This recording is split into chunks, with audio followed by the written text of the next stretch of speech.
You do one of them things like, Yeah, son. and then go, yeah, because you guys do this like wiggle. You go, No, I don't know about that. I don't know about that. He doesn't. He doesn't. Hell no. Hell no. Hell no. Did you see that? What the hell is this?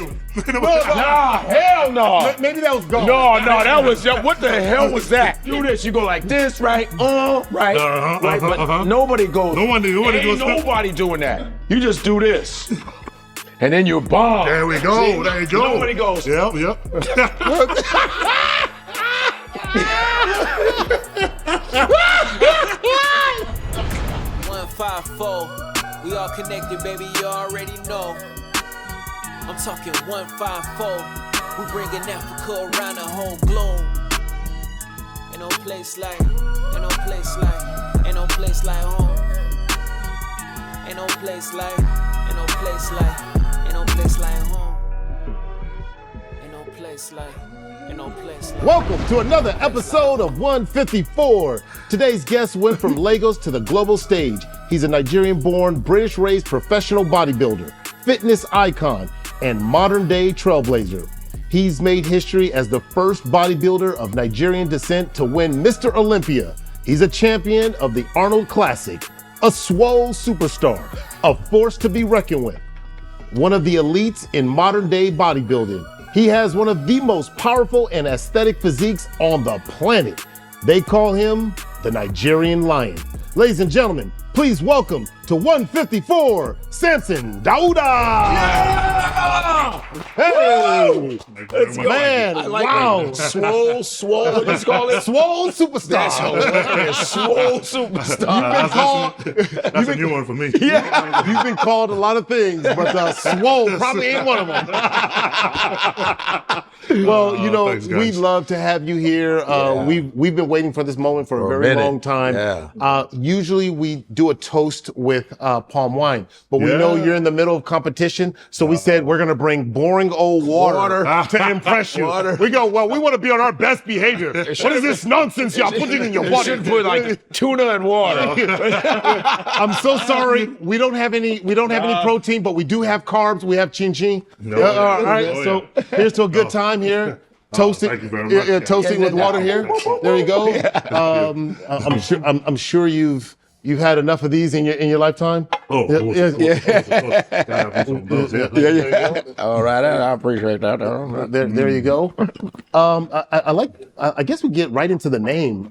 Give us your full name. And is Samson your stage name? Because ain't no way in hell you this strong, this big, this swole, and they knew from birth. He's Samson. Hell yeah. He's Samson. I think my parents must have known something because Samson is my real name, man, from birth. On my birth certificate, man, Samson Dauda, full name. And I had no idea that this is what I was going to grow up to be, but my parents must have known something. Wow, because I remember when you just kind of jumped on the scene and I'm like, what a perfect name. And that was like the first question I need to ask. I was like, I know that's your stage name. I really want. So what's your full Nigerian name? So my full Nigerian name is Samson Dauda.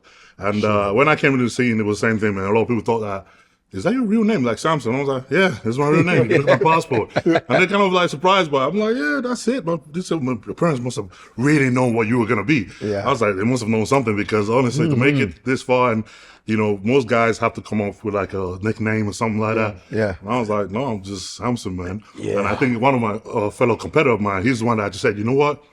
I got a name for you. You're going to have as your stage name to kind of go with that. And I was like, what? He go, we're going to call you the Nigerian Lion. Ooh, I love that. And I was like, you know what? Okay. Yeah, I'll go with that. Yeah. And then we used that. And right after that, that's when I sort of dropped on the seed and people sort of just connected those two and it just kind of hit. Yeah, I mean, you talk about some cold nicknames, and especially that has Nigerian in front of it. Yeah. You and Christian Okoye, the Nigerian Nightmare. and Usman's the Nightmare too. Yeah, the Nigerian Nightmare. And then, of course, the Nigerian Lion. Yeah. Like, that is. Hey, we hold it proudly, man. You know, no doubt. It's where we come from. It's what we do. It's the reason why we're able to push as hard as we do. So you wanted something that sounded aggressive, something that represent where you're from. Yeah. And those... He just hit the nail around the head. What does your full name mean? So full name, I don't know my Samson my means junior. strong. Samson, we don't know That's Samson in the Bible. Dauda, I think so. you know, That just, we know that one. you know, and I don't know, I can't remember, my mom told me a long time ago, showing about mean, but I still slept my mind with that one. Yeah. But, you know, where my family from, you know, my dad, he's originally from Edo States. Edo. Yes. So that was one thing. And my mom was they're both from Fuga. Okay. And we lived in Kaduna, we lived in the north. Okay. And I think, you know, the last name sort of come across from that side of things. And yeah, so we just kind of had that. And, you know, when I came around, you know, close friend, very strong from Nigeria. And those just kind of... So are you Edo? Yoruba? So Igbo? this is what I'm doing. So mom is from Edo. Okay. Yeah. Dad is from Fuga. Fuga. Okay. Yeah. So that's So he's Fuga. Okay. Yeah. So, but he lived in the north. He lived in Kaduna.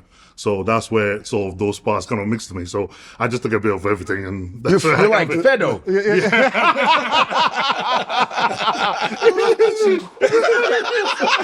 That's the first one. Fedo. You got everybody in Nigeria going, "Where's Fedo?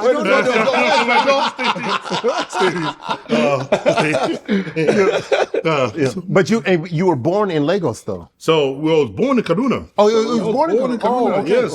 Okay. I was born in Kaduna. Because my mom lived in Lagos for a long time, so that's why I kind of adopted that. And yeah, but I was pretty much born in Kaduna. Went to a boarding house in Benin, and yeah. So, how was that? I mean, getting into, you know, well, before we get into your schooling, because I think that's really interesting. What was it like growing up for you? And when did you leave Nigeria and go to the UK? So I left Nigeria when I was 15. 15. Went to boarding house for more or less. All I can remember when I was in Kaduna when I was in Nigeria was being in boarding house, and that was tough, but that was challenging. I mean, anybody who's ever been to a Nigerian boarding house must sort of know how challenging that is, and to put through your grills in that one, man. Disciplinary is hard. Everything that goes with it is hard, and it teaches you a lot of lessons, man. It teaches you a lot of things, and it does kind of teach you a lot of discipline and the ability to be strong and to be focused and everything else. Even though that comes in the back of a cane, but I actually want to know, because I don't know what that is. Oh. All I know, for me as a kid, you know, I grew up in the hood in LA, in South LA in Crenshaw. And, you know, the temptation of getting into gang violence and getting into gang. And my father would always say, I will send you to Nigeria. I will put you in a boarding school. So that was like the biggest threat. I'm like, the biggest threat was sending us back to Nigeria. To a boarding school. What happened in this boarding school? So, you know, when you come into boarding school, it's like like going to military school. There's no other way to put it. It's like going to military school. From the moment you wake up, the first thing you do, the time you wake up is dead on. They come in, they turn the lights on. You're basically in a hostel with everybody. Yeah. And you all have your bunk beds and everything else. Turn the lights on first thing in the morning. You immediately get up, you gotta make your bed, and you gotta run to the shower, have a cold shower, and have your bed made before 9, I think it was even before about 8 o'clock in the morning. And if you miss that and you're not ready by that point, bed's made, clothes, uniform on, ironed, shoes polished, everything. Shoes polished? Oh yeah, we That's polish military. your shoes, you iron everything, and then they come in, they do the inspection, you stand by your bed, they walk past in, they check how you dress, your core and everything else. Yeah. If you ain't got that right, you already know what happens. What happens? You get whooped. You get whooped. Flogged. You get whooped. Before school starts? Oh yeah, this is ass discipline. beat. You get whooped bad. Same thing, you know, you come around, they check your nails, they check everything, they make sure that... Wait, I'm so sorry. You can't have long... checking your nails? Yeah, to see if it's dirty. You can't have dirty nails, you can't have long nails, so everything you have to be that. No long nails, man. You don't shouldn't have no long nails. No, but I mean, I didn't think that was part of the uniform requirement. It's all about discipline. It's all about, you know, taking care of yourself. I mean, thinking the fact that we're about, 10, 11 years old at this point. Wow. So you're really young. So they're teaching you this and they're ingraining this in very young age. Same thing like washing your uniform by hand, iron it, do all those things. This is all part of it before you even go downstairs to have breakfast. Wow. So that's already the first part of it. And then if you're late, that comes in. And then you get so you don't get. So you can get 2 or 3 whippings before you even make it down. Oh yeah, this is all part of it. And you know, you can't sleep in. There's not something like, you know, they come in with a bell and they wake everybody up. If you're still asleep, you get whooped in bed to get you up. So Dang. This is how you kind of, you know, the idea of how you get up and get you out. So the first premise of life is this. This is your first understanding. And being that age, you know, you're just starting to fall into your own and start to understand what life's about and starting to wake up to just being a teenager. Yeah. So this is what you are waking up to. This is your idea of, okay, everything has to be on point. Everything has to be on schedule. Everything has to be on program. And then when you have breakfast, you know, you start walking to school, and we actually line up outside outside our dorms, and we actually march to school. So we march to school, like walking around singing songs, marching to school. I don't know what you do. 1, 2, 3, 4. I love Marine Corps. Foo, a goosey, chin, puff, puff.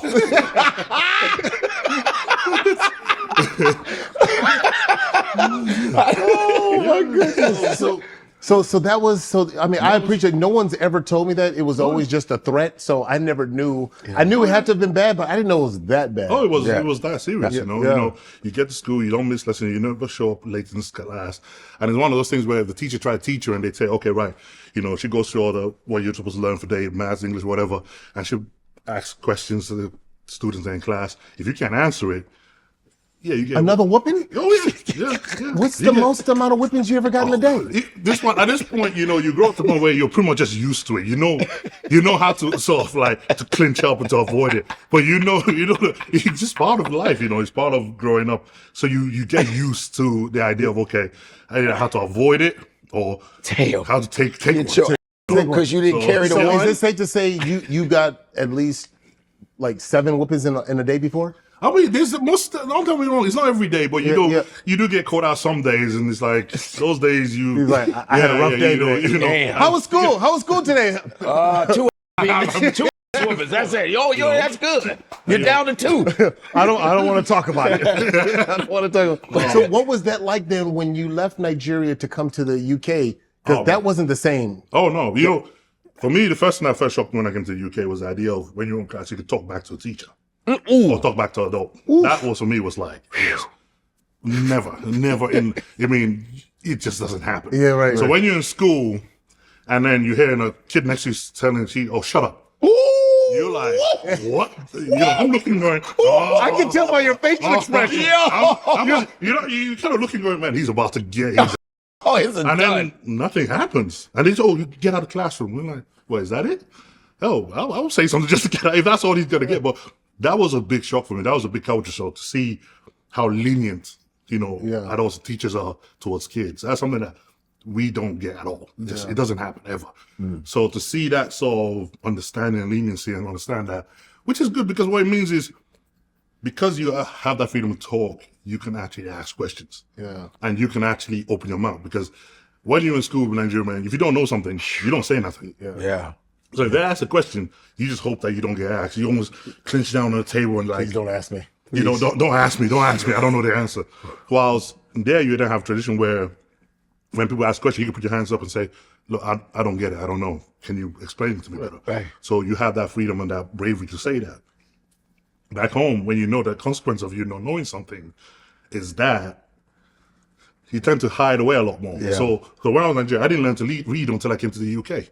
You know, I didn't learn to read because you just kept your mouth shut. Because you kept your mouth shut. Wow. You know, you're afraid to ask. You're afraid to say, I don't know. Wow. Know? So it was one of those things. And because of my upbringing as well, it gave me this sort of like, I say disdain, but more this feeling towards people in position of authority. I never really got on with people that were in that position, be it at work, be it in school, be it whatever I do. If somebody was in a position of authority, automatically I tend to just be a bit like wary of them. Yeah. Because that was sort of what I grew up with, of knowing that position. I remember this is a time where, you know, not only will a teacher whoop you, they'll tell your parents what you did and they whoop you when you get home as well. Right. So you were waking up, you were growing around that, and you're getting things for not just for doing things wrong, but doing things that you didn't know. That was you didn't know was wrong. So you growing up in that environment, and that's what you got. So when you came to the UK, and I saw the other side of things, for me, I was like, this is crazy. This is insane. Yeah. This is I can't believe kids could have that much clout, that much bravery to say things. You know, for me, it was like, this was strange. Yeah. And it took a while to sort of understand that that's culturally acceptable. That's culturally acceptable. That's what it should. Did you ever talk back? Oh God, no! No, of course not. Even though I didn't grow up in boarding school, but that's a fundamental. You don't talk Nigerian. back. You do not talk back to your elders, No. And I could never, like, when people would act out in class, I was so afraid of what my father would do. Like there was like, you do this, you're gonna get a whooping. But then there was like another level of beating that being disrespectful was number one to get that next level of beating. That next level where he asks you, go outside and bring your stick down. You go outside looking for the nice brittle one. And he goes, no.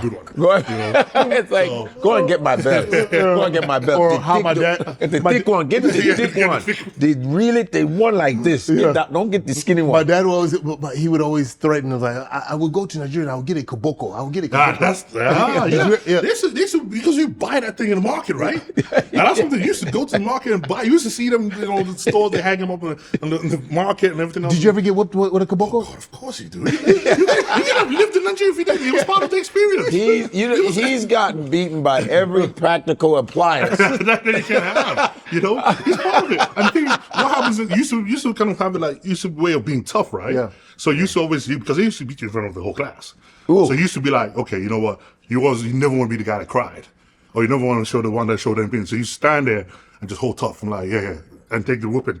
And just be like, feel all cool here. And the teacher knows that you're being tough, so they whoop you even more for it. Yeah, right. So you just always try to be like, I'm not trying to break it. You gotta cry right away. So you you grew up with the idea of, okay, because everybody got it. It wasn't things of like, you looked bad at it because it was like just one person. It was the whole school got it at some point.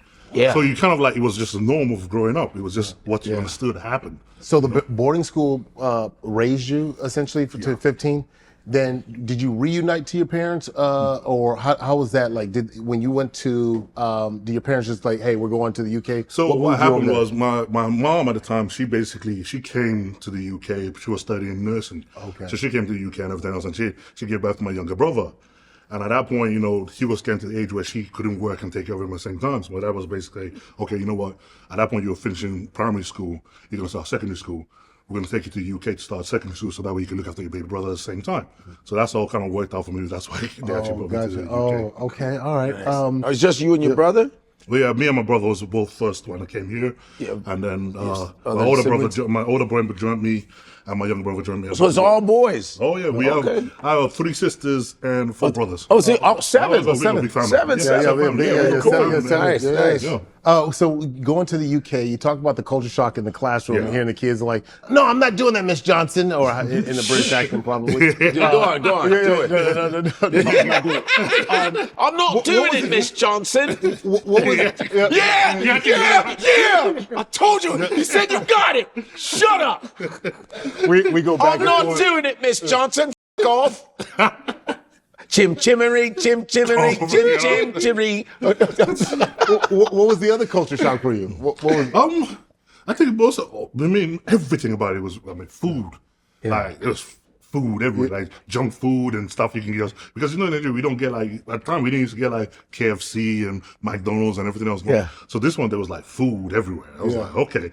Now for me, I was like, okay, this is nice. Yeah. This is nice. You can go to the store. I remember at the time you can get a pound, you can go out and buy a lot of food to eat. And I was like, okay, you can actually get a lot of food. So that one was a big one for me. Yeah. And it's just activities and things that people can do and being here and actually knowing that, okay, if you got a talent, there's always something you could do with it. Yeah.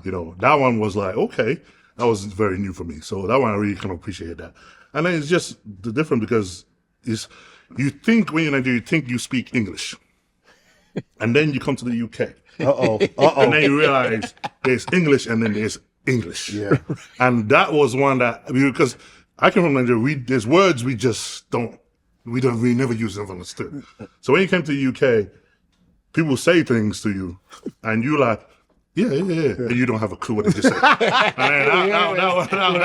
one was like, okay. Absolutely. What did he say? He can full on English. I don't know what you're talking about. What was a word that you didn't understand when you first heard? You're like, yeah, and you're like, there's a lot of them. Like first thing one. First thing was like people would call me, oh, you all right, mate? Oh, you're all right, mate.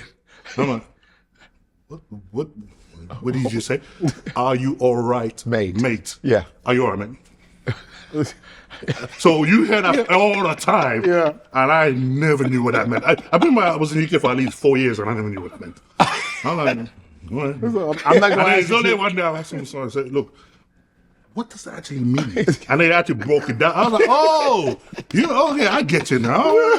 Like, there's a bunch of weirdos around me. All these people were just being nice. It's like, this guy's an you know? Yeah, I asked him if he's doing all right, and he just looked at me like, "Hell, who you talking to?" So, that's good. Yeah, so you had a lot of things like you just had a lot of things that you had to sort of pick up, and you had to pick up along the way. And because I was young at the time as well, you were too embarrassed to ask, act like you didn't know. Right. So you just kind of just played along anyway. Yeah. So you kind of, all right, okay, yeah. At some point, I'm gonna figure it out. One day I'm gonna figure it out. So you had a lot of that, especially being young, Oh man, that's so. I know in the U.S., I've always been impressed by when family would come over or family friends would come over and stay with us.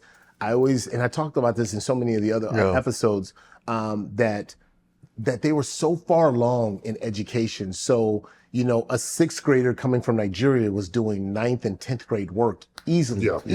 Facts. Did you find that there was a big difference between Nigeria and the UK? Because I've never lived there, so I don't know. Was Nigeria far ahead than the UK? When you talked about like the basic, or further along? When you talk about basically like maths and English and spelling and everything, Nigeria were further along.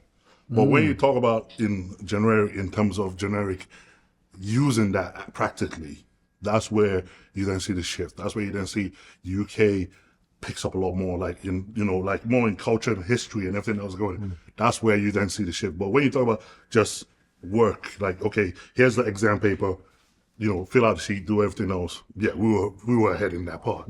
But tend to using their practical nature day to day, applied, trying to apply into that kind of point. That's where you then saw that shift being kind of work out that way. Yeah, what is it about the Nigerian? Because I wish I think about it. I mean, my kids are pretty smart, but I wish, I just love the idea that, the kids were far, and I would always not be, I guess, envious. Like when my family would come over, I was like, how did they get so far ahead? Yeah. What is it that they're doing in Nigeria? Training. It's that. It's discipline and training. It's like, it's like doing your homework and everything. Those things are very ingrained in you from the start, right? Yeah. Knowing your mathematics, your division, everything else, it was very ingrained in you from a very young age. So you're very, it becomes almost like just muscle memory, remembering those kind of things because they grill it through you over and over again. But then that's what I'm saying. Like you can know something, but you don't actually know how to use it. But you are aware. You know it. Just roll. You just know it, and you just comes through it. Yeah. So that's where most of the time you can always see that, and I divide in it. How many languages do you speak? Oh man, I'm just one. Oh, you just one. one. I went too long. Okay. Because you speak English and that's it. That's it. Well, I thought you knew. I was English, broken English, but I was still. What did your parents speak at home? My mom. This is what because my mom spoke at home. My dad spoke Fuga, and See, he spoke outside. Fedo. They spoke Fedo, and so he could multilingual all the time at home and everything else. And I think with all us kids, because this thing was, I didn't spend a lot of time at home because I was always away. So my older brothers and sisters, they picked up all of it. They were great at it. Well, I didn't spend a lot of time when I was in boarding school. And when you're in boarding school, they don't teach. In Nigerian boarding school, they teach you to speak English. And they don't like the idea of you speaking foreign language because the whole idea is they're trying to teach you to be able to speak English. So when you're in boarding school and you're trying to speak other languages, they don't smile upon it as well. They want you to speak actual English and actually practice that. So because I was never at home long enough, and that part was gone. Yeah, that part was gone. Yeah, and I get that. And then you transition, you get to the UK, you get introduced to rugby. Yeah. So tell me about that. You were good at rugby too. You weren't just like, you were a guy. You were the guy. Remember, this is the origin of football. Yeah, right. So what happened, came to the UK and, went to school, went through college and everything else. And then when I started working and when I was still working and in college at the same time, I was playing football and, you in the UK, everybody plays football. Right. You're playing football for a while and everything else. And then, I was just kind of like, he wasn't really getting much fun out of that anyway. So one of the guys at work told me, look, have you ever tried to play rugby? And I'm always watching and watch guys watch it. And rugby was always seen in the UK as the man's sport, right? It was the hard-headed, the tough guy sport. And so, have you ever thought about doing it? I was like, no, I ain't doing that.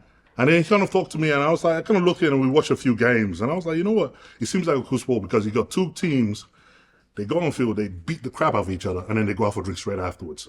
And then it's like, oh man, and they laugh and they play it off. And I was like, you know, there's something about that sort of seems cool to me. So I was like, okay, you know, I'll go ahead with that. So went out and then just kind of had my first try with the guys and everything else. And hey, I'm Nigerian, so I could run fast. So it's like, okay, so it was like, you know, I was like, okay, I don't want to get tackled, I don't want to get put on the floor, but you know what, just give me the ball and let me run. So that was my thing. It's like, okay, I stayed on the wing. And he's like, okay. So what position did you? I played on the wing. Oh, you was a wing. Yeah, okay. I was a lot smaller back then. That's why I could play on the wing and I could run back then. Okay. Right. That was all a lot different. So it was just basically, my thing was like, okay, the fast guy in the corner, just keep him there. And when the ball comes out to you, just runs for a straight ball. So that was me. I was like, okay. So I played on the wing and I just could run. Right. So that's what, for me, that I absolutely love that. And then, you know, you sort of try to, at that point, you also avoid taking a hit. Right. So he's like, okay, if you run fast enough, you don't have to get hit. Right. So it was basically, most of that was just that. And then, you know, you get used to sort of that idea of it. And then you always have that, I always love the idea that when you rugby, especially in the UK, you feel included in it. Mm. You know, most sport that I played before that, as much as you're in a team, that team spirit wasn't as strong in it. In football, you got 11 players in the team, right? So you don't really get that build connection. But for rugby, for some reason, it has this camaraderie about it. There was this really strong, it's ingrained in the team. So I think maybe because you guys are taking hit with each other and you're banging right. It tends to bring you guys a lot closer. You go through some hard times together. Yeah. So for me, always growing up, and I've always been like introverted and quite silent, quiet and shy and sort of scared of authority. I've always been quite into myself. And what I found is rugby, they brought that out of me. They brought that team spirit out of me. And, you know, the guys were really always nice to me. They were always telling me, man, you're real fast, you're good at everything. And they always used to talk to me quite nicely, and they always used to try to get me out of my shell a little more. And then they'll take me out after we finish the game. We'll go out, we have a few drinks in the pub. And then I kind of loved that. And you kind of build a rapport with that. And that was, for me, was kind of make me really kind of put me into rugby in that point where I sort of loved it.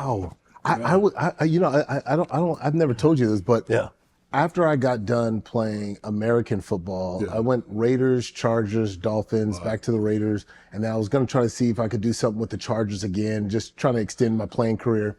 And they had started a rugby team out in San Diego, and they said, you should play, man. And I'm still in my prime, and I'm like, yeah, I'll come out. So I went out to go see them play rugby. It was in the back of the Qualcomm Stadium parking lot. They had like a grass field, old practice field back there. And I went and watched this. I'm like, oh, my teeth. Oh, my nose. I just started feeling it in my, I'm like. No helmet. There's no helmet. I said, no helmet. I said, I literally said, this is barbaric. I said, no way. I was like, no. I was like, I know first day I'm losing a teeth. And it made me realize, like, I thought American football was the hardest thing. And I saw rugby. I was like, no, I'm good. that was the same thing. Like, I've seen guys literally go down, take a hit, broken nose, go back, come on, give me the ball. I'm going to go ahead. And you're going, dude, your nose is bleeding all over the floor. But they just like, yeah, no, come on, let's go. Did you ever break anything? Or? Oh, lucky enough, no. I never broke, well, this spraying a finger and a thing, but I never broke anything serious, lucky for me, the whole time I played. Wow. And I remember when I even first started, you know, this softball probably in the bodybuilding was, when I first started, that idea of taking a hit and giving a hit was always kind of new to me because I was light. I was like, you know, I was very, very skinny guy. I think I was 150 or something like that, 6 foot tall. Yeah. So taking a hit was always one I was like, okay, it hurts. Yeah. You know, and then that's when, you know, rugby coach at the time, he was like, look, you know, you might want to start eating some more food and going to the gym and start putting some pounds on you because you're going to be taking a hit a lot. And you need to be able to carry yourself and handle yourself on the pitch. And that's when, you know, I started, so, okay, I'm going to go to the gym and train and try to put some muscle on and being able to handle a hit and give a hit on the stage. And, you know, that's for me was when I was like, okay, that's what introduced me to actually really sort of gymming like that. Wow. So what were you to put on weight? Was you put fufu? I was eating everything. Everything. I was like, you should put on, because I was, you know, through my whole childhood, like, I could eat anything and don't put on weight. I was one of the guys that was just always skinny. Yeah. So it was like, okay, when it's like, I gotta eat, I was like, I'm just eat anything that they put on plate, like, okay, let's go. You just eat and eat and eat, and it's like, nothing's happening. You're like, what the hell's going on?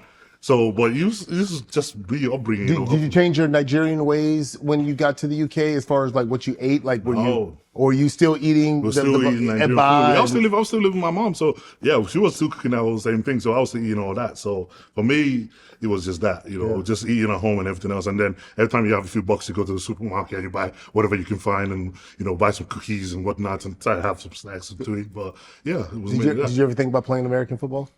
We don't play American football that much in the UK. Rarely. Really? Because I know they had NFL Europe at one point. They were trying to introduce it. It was really small. Yeah. UK, the whole of Europe is football is the sport. Like when you say football, soccer. Man United, Chelsea, Arsenal. Man City. Football is a sport. Yeah. Do you think American football would ever blow up in Europe? Well, it hasn't after all this time. I don't think, I don't think you will. Don't you play a London game every year? Yeah, they play a London game. They got a game in Spain coming up. They've got, they've done it in Germany. But I mean, it's been pushing. There's just constant push. Yeah. But Europe, we're like, we're thinking of football. And you play basketball. Oh yeah, I did play for basketball for a time. Yeah, when I was in school, I played basketball for a time. I really actually enjoyed that. I think it was during the and one era. Oh, baby. Professor, Escalade. Yeah. Hot sauce. Hot sauce. Hot sauce. These dudes were amazing. You took me back. Could you do any of that stuff? Oh, that time I was doing all that stuff. Yeah. I was watching the mixtape all the time. Yeah. Buy the mixtape and everything else. Yeah. That was the biggest. I felt like that was the biggest thing on the planet, So man. dope. Yeah, man, that was so dope, man. That was times. Yeah. Basketball was the coolest thing. Do you still shoot? Do you still mess around? No. Yeah. Way too big and way too slow for that. Man, how you doing? Because there's this belief in basketball. Because I was a hooper before I ever started playing American football. I was a hooper, and it used to be like, oh man, you can't be in the gym because it's gonna mess up your shot. Like, because if you got too big, it's gonna mess up your shot. So your shot might be messed up now. Oh God! I never had a shot in the first place. He's throwing underhand. Oh man. All right. Nigeria. How was it like? So you go to to the UK. Yeah. You do what you do, and you come back to Nigeria. Yeah. What was that like? That was nice, man. After going, because I always went back to visit. And every time you go back, it's always kind of like, you find it quite surprising because you don't realize, when you're there at the time, you don't realize how things are until you go away and come back. And then you go back and you realize, oh, damn. And I think for me, what happens is, it sort of gave me a vision of me seeing, understanding the opportunity I get. Because for a long time, when you first came to the UK, you came with sort of like this bitterness and everything else. And you always have this feeling where you're like, I just want to go home. I want to go back home. I just want to go back home. I just want to go back home. And you sort of carry that through school and everything else of just, I don't want to be, I'm just going to go back home one day. And then when you kind of had a chance to go back and you see where things are, you see the difference between what you almost have like this rose memory of everything.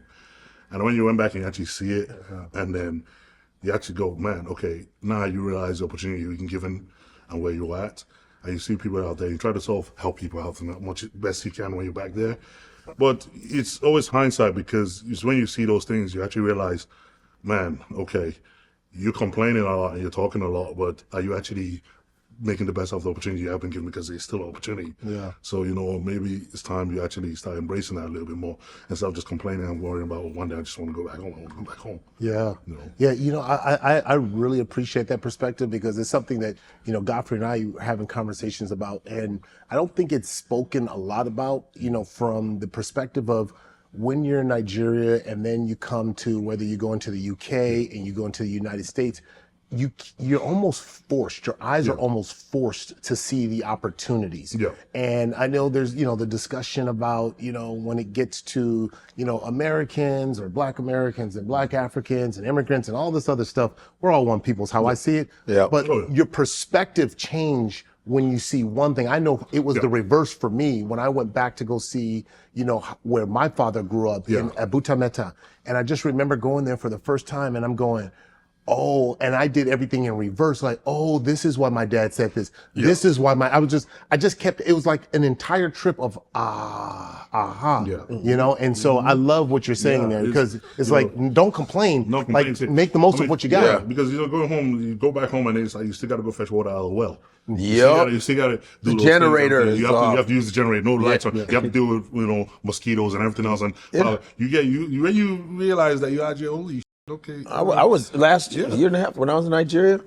My uncle was an architect in Lekki. Oh, Lekki, beautiful. And my uncle Uzo, he's an architect. Yeah. Nice. He goes, oh, we have to go and get gas and some fuel for the generator. I was like, what? We had to go get fuel for the stove and all that. I was like, it's still got to do those things. Yeah, that infrastructure is not there. Yeah, so I made a video like, hey, we're going to go get gas because we got to eat. And because I grew up in, predominantly like black neighborhood, you'd hear some like old stories about, I had to walk 10 miles to school and I had to go. And so that was like, it was kind of like they were making it up. They were making it up. But when my dad would say it, I thought he was just saying it and putting on. No. And when I first went to my grandmother's house and I see 3 big blue buckets of water, and I just go, I'm tapping my dad on the shoulder. I said, Dad, what's this? He looked at me like I was crazy. This is water. We don't have running water. And I was like, wait, what? I'm like, oh shoot! Again, perspective changes everything. It changes everything when you experience those things. Oh, yeah. All right, let's get into this because this is what I've been most excited about. Yeah. Mr. Olympia! Okay, I mean, look, the moment went viral for me, for everyone, and no one can forget 2024, you became the first Nigerian bodybuilder to win Mr. Olympia, beating out at the time, it was Derek Lunsford, who had the title prior to. Yeah. You're the number 19th. I mean, it's been going on for a long time, but only 19, for a long time. 62 years now. Yeah. 62? 62 years now. 62 years, and so you became number 19. Mm-hmm. Just, you drop to your knees, you get that, I mean, and it was kind of drawn out too. Like, hurry up and get to it. Who's gonna win? You think it was drawn out for you watching? You weren't standing there waiting for that. Yeah, because you were sitting there with your head down and you was like, I don't know what the hell you were thinking. What was going through your mind in that entire moment? It's been like, it's been a long work together, There's been a lot of setbacks and a lot of falls. And so you kind of like, you've gone a whole lot of journeys to get that point. Yeah. And then you've been led, like, several times you failed that moment. So when you stand there, are you thinking, okay, is this actually it? Is it going to happen this time? And you stand there and you can feel that moment, it lasts a long time. Yeah. It really stretches out. And, and right from the moment when they stand there and they're calling out the results, top 5, 5th place here, 2nd, and you're going, okay, it's not me. It's not me. Okay. Oh, 4th place, not me. Okay. 3rd place. Oh, it's not me. Oh, okay. And then you stand there and you're waiting for that moment to happen. And it's just like everything you've ever worked for, every moment you ever do, every setback, everything you've ever said, it can all come down to this very next few seconds. Wow. Yeah. It's soul destroying, man. It really pulls you out of body. You stand there in shock going, can everything I've ever done, all the things that has really led me to this moment, and is this all about to bear fruit right now? And how many years had you worked to get to that point? At that point, I've been bodybuilding for 10 years at that point. I mean, or professional bodybuilding for 10 years at that point, but I started bodybuilding in 15 years. Yeah. So at that point, you've had enough of the, okay, not good enough, not good enough, not good enough. Oops, okay, just better, but not good enough. So you've had a lot of setbacks and everything else, and that was my 3rd Olympia. And I was kind of standing there going, okay, you know what? Could this really be the time now? Could this really, because all these guys, they've all beaten me in the past time and time again. Yeah. So now you kind of think, what was it like? Because you look at like bodybuilding, you see all the finalists. You go, everybody big, everybody got the bicep. He got one. He got the chest. He got the. What is it? It's because it's got to be inches. Like maybe you had an extra muscle pop out and and nobody got that. You win. Like he got it coming out of his neck. He wins. Like you're like, yeah. So what are they rated on? Like, when you think about bodybuilding, it's like, yeah. Oh, he saw that one right there. You see the sternocleidomastoid? The sternocleidomastoid, he had another one pop up. We ain't even seen that Yo, one. watch his ear is flexing. Hell no, we ain't never seen that. So what is it? Like, it's got to be inches, you know? So, I mean, at the top is really close. Yeah. At the top, you're talking about just playing hairs, trying to pick the winner.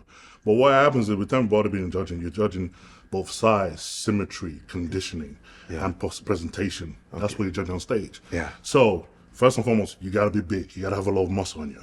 Yeah, of course.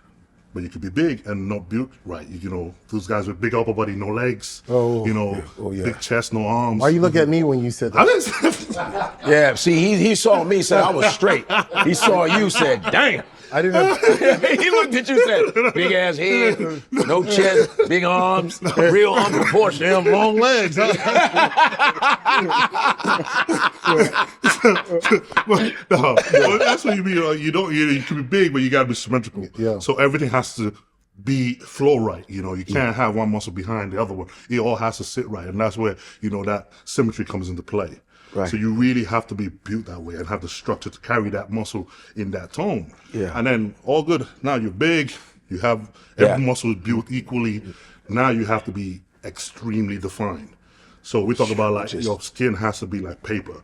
You gotta look like an anatomy chart. Basically, you can see. Yeah, you can see everything. Yeah. You can see every fiber. detail. Like you can see the vastus medialis oblique, the rectus Look at you in the femoris. vastus medialis. I mean, My you- man, latissimus dorsi, Yeah. rhomboid, trapezoid, trapezius muscle. Yeah. I mean, your rectus femoris. I'm looking at Rectus femoris. I mean, that sucker is like straight. Gluteus popping out of- maximus and minimus. Yeah, The minimus and the maximus. Don't forget about the QL too. Oh, the QL. Come Come on, on now. Sorry, what about we're the bronchi right there? That's the brachioradialis. Brachioradialis, my fault. Yeah. Don't get me started. Okay. Don't get What's me- this right here? This right here is your tricep. That's your, Okay. just your tricep. Yeah.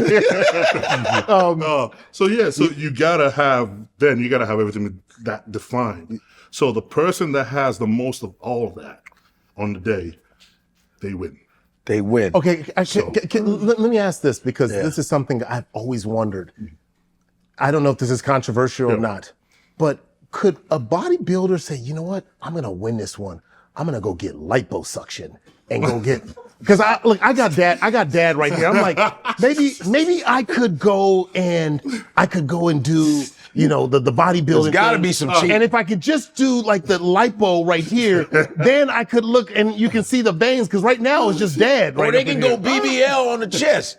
I'm gonna get Have they really? People have tried. Yo, they get BBL on the chest. But it doesn't work out too well. Doesn't work out. No, Because you can't form it. You just can't form it. You can't. You see, right, when you're that lean, anything that doesn't look right underneath the gonna skin shows up like it's night and day. So when guys have certain parts that don't look, you stand under those lights and everybody can see it. It's like what the hell is that? Yeah. And it completely looks out of place. So when you especially guys, when you're at the top level of it, any little detail that isn't right or looks just a bit funky or not all, it stands out for everybody to see. Okay, So- there was a what's his name? He's one of the first guys. Remember, Joe Weider? Yeah. The Weider was the guy that Who founded started all Olympia. of this. Oh, yeah. And I saw this guy's doc. What's his name? Robbie Robbins, the Yeah, Robbie first Robinson, black. yeah. So he was called in, and he's still around. He's 70-something, he's still still rock. goes gym. And it was really sad because he goes, I was called out to come and compete back in the day. And he says Weider he hated he didn't like black people. He didn't like black bodybuilders. He wasn't that far. People push that a lot farther than it is. What happened? What happened? Yeah, go ahead. What happened was, at the time, coming off of where the history is Weider sells magazines. He was a magazine company. Yeah. Okay. Yeah. And covers of magazines, people are more likely to buy it when you had white bodybuilders on White there. bodybuilders. And black bodybuilders on there. Okay. But Weider wasn't against that. What he did was he played tricks with them. So he'll put the white bodybuilder on the cover, but then on the inner page, the next page in will be the black bodybuilder kind of goes in with that. So he always had the tactics of trying to get guys in. Because remember, all these guys, we defined all these guys. He ones that found Arnold, but then at the same time, Serge Lubre, you know, Robinson, all those guys. He brought those guys up. He gave those guys a job, and he gave those guys things. But he always knew that the market at the time was, if you put a black guy on the cover, he wasn't selling. Which is insanity to me. So we knew, I mean, what's his name? Sergio Oliva Jr., one of the guy that beat Arnold Schwarzenegger, one of the craziest fighters of all time.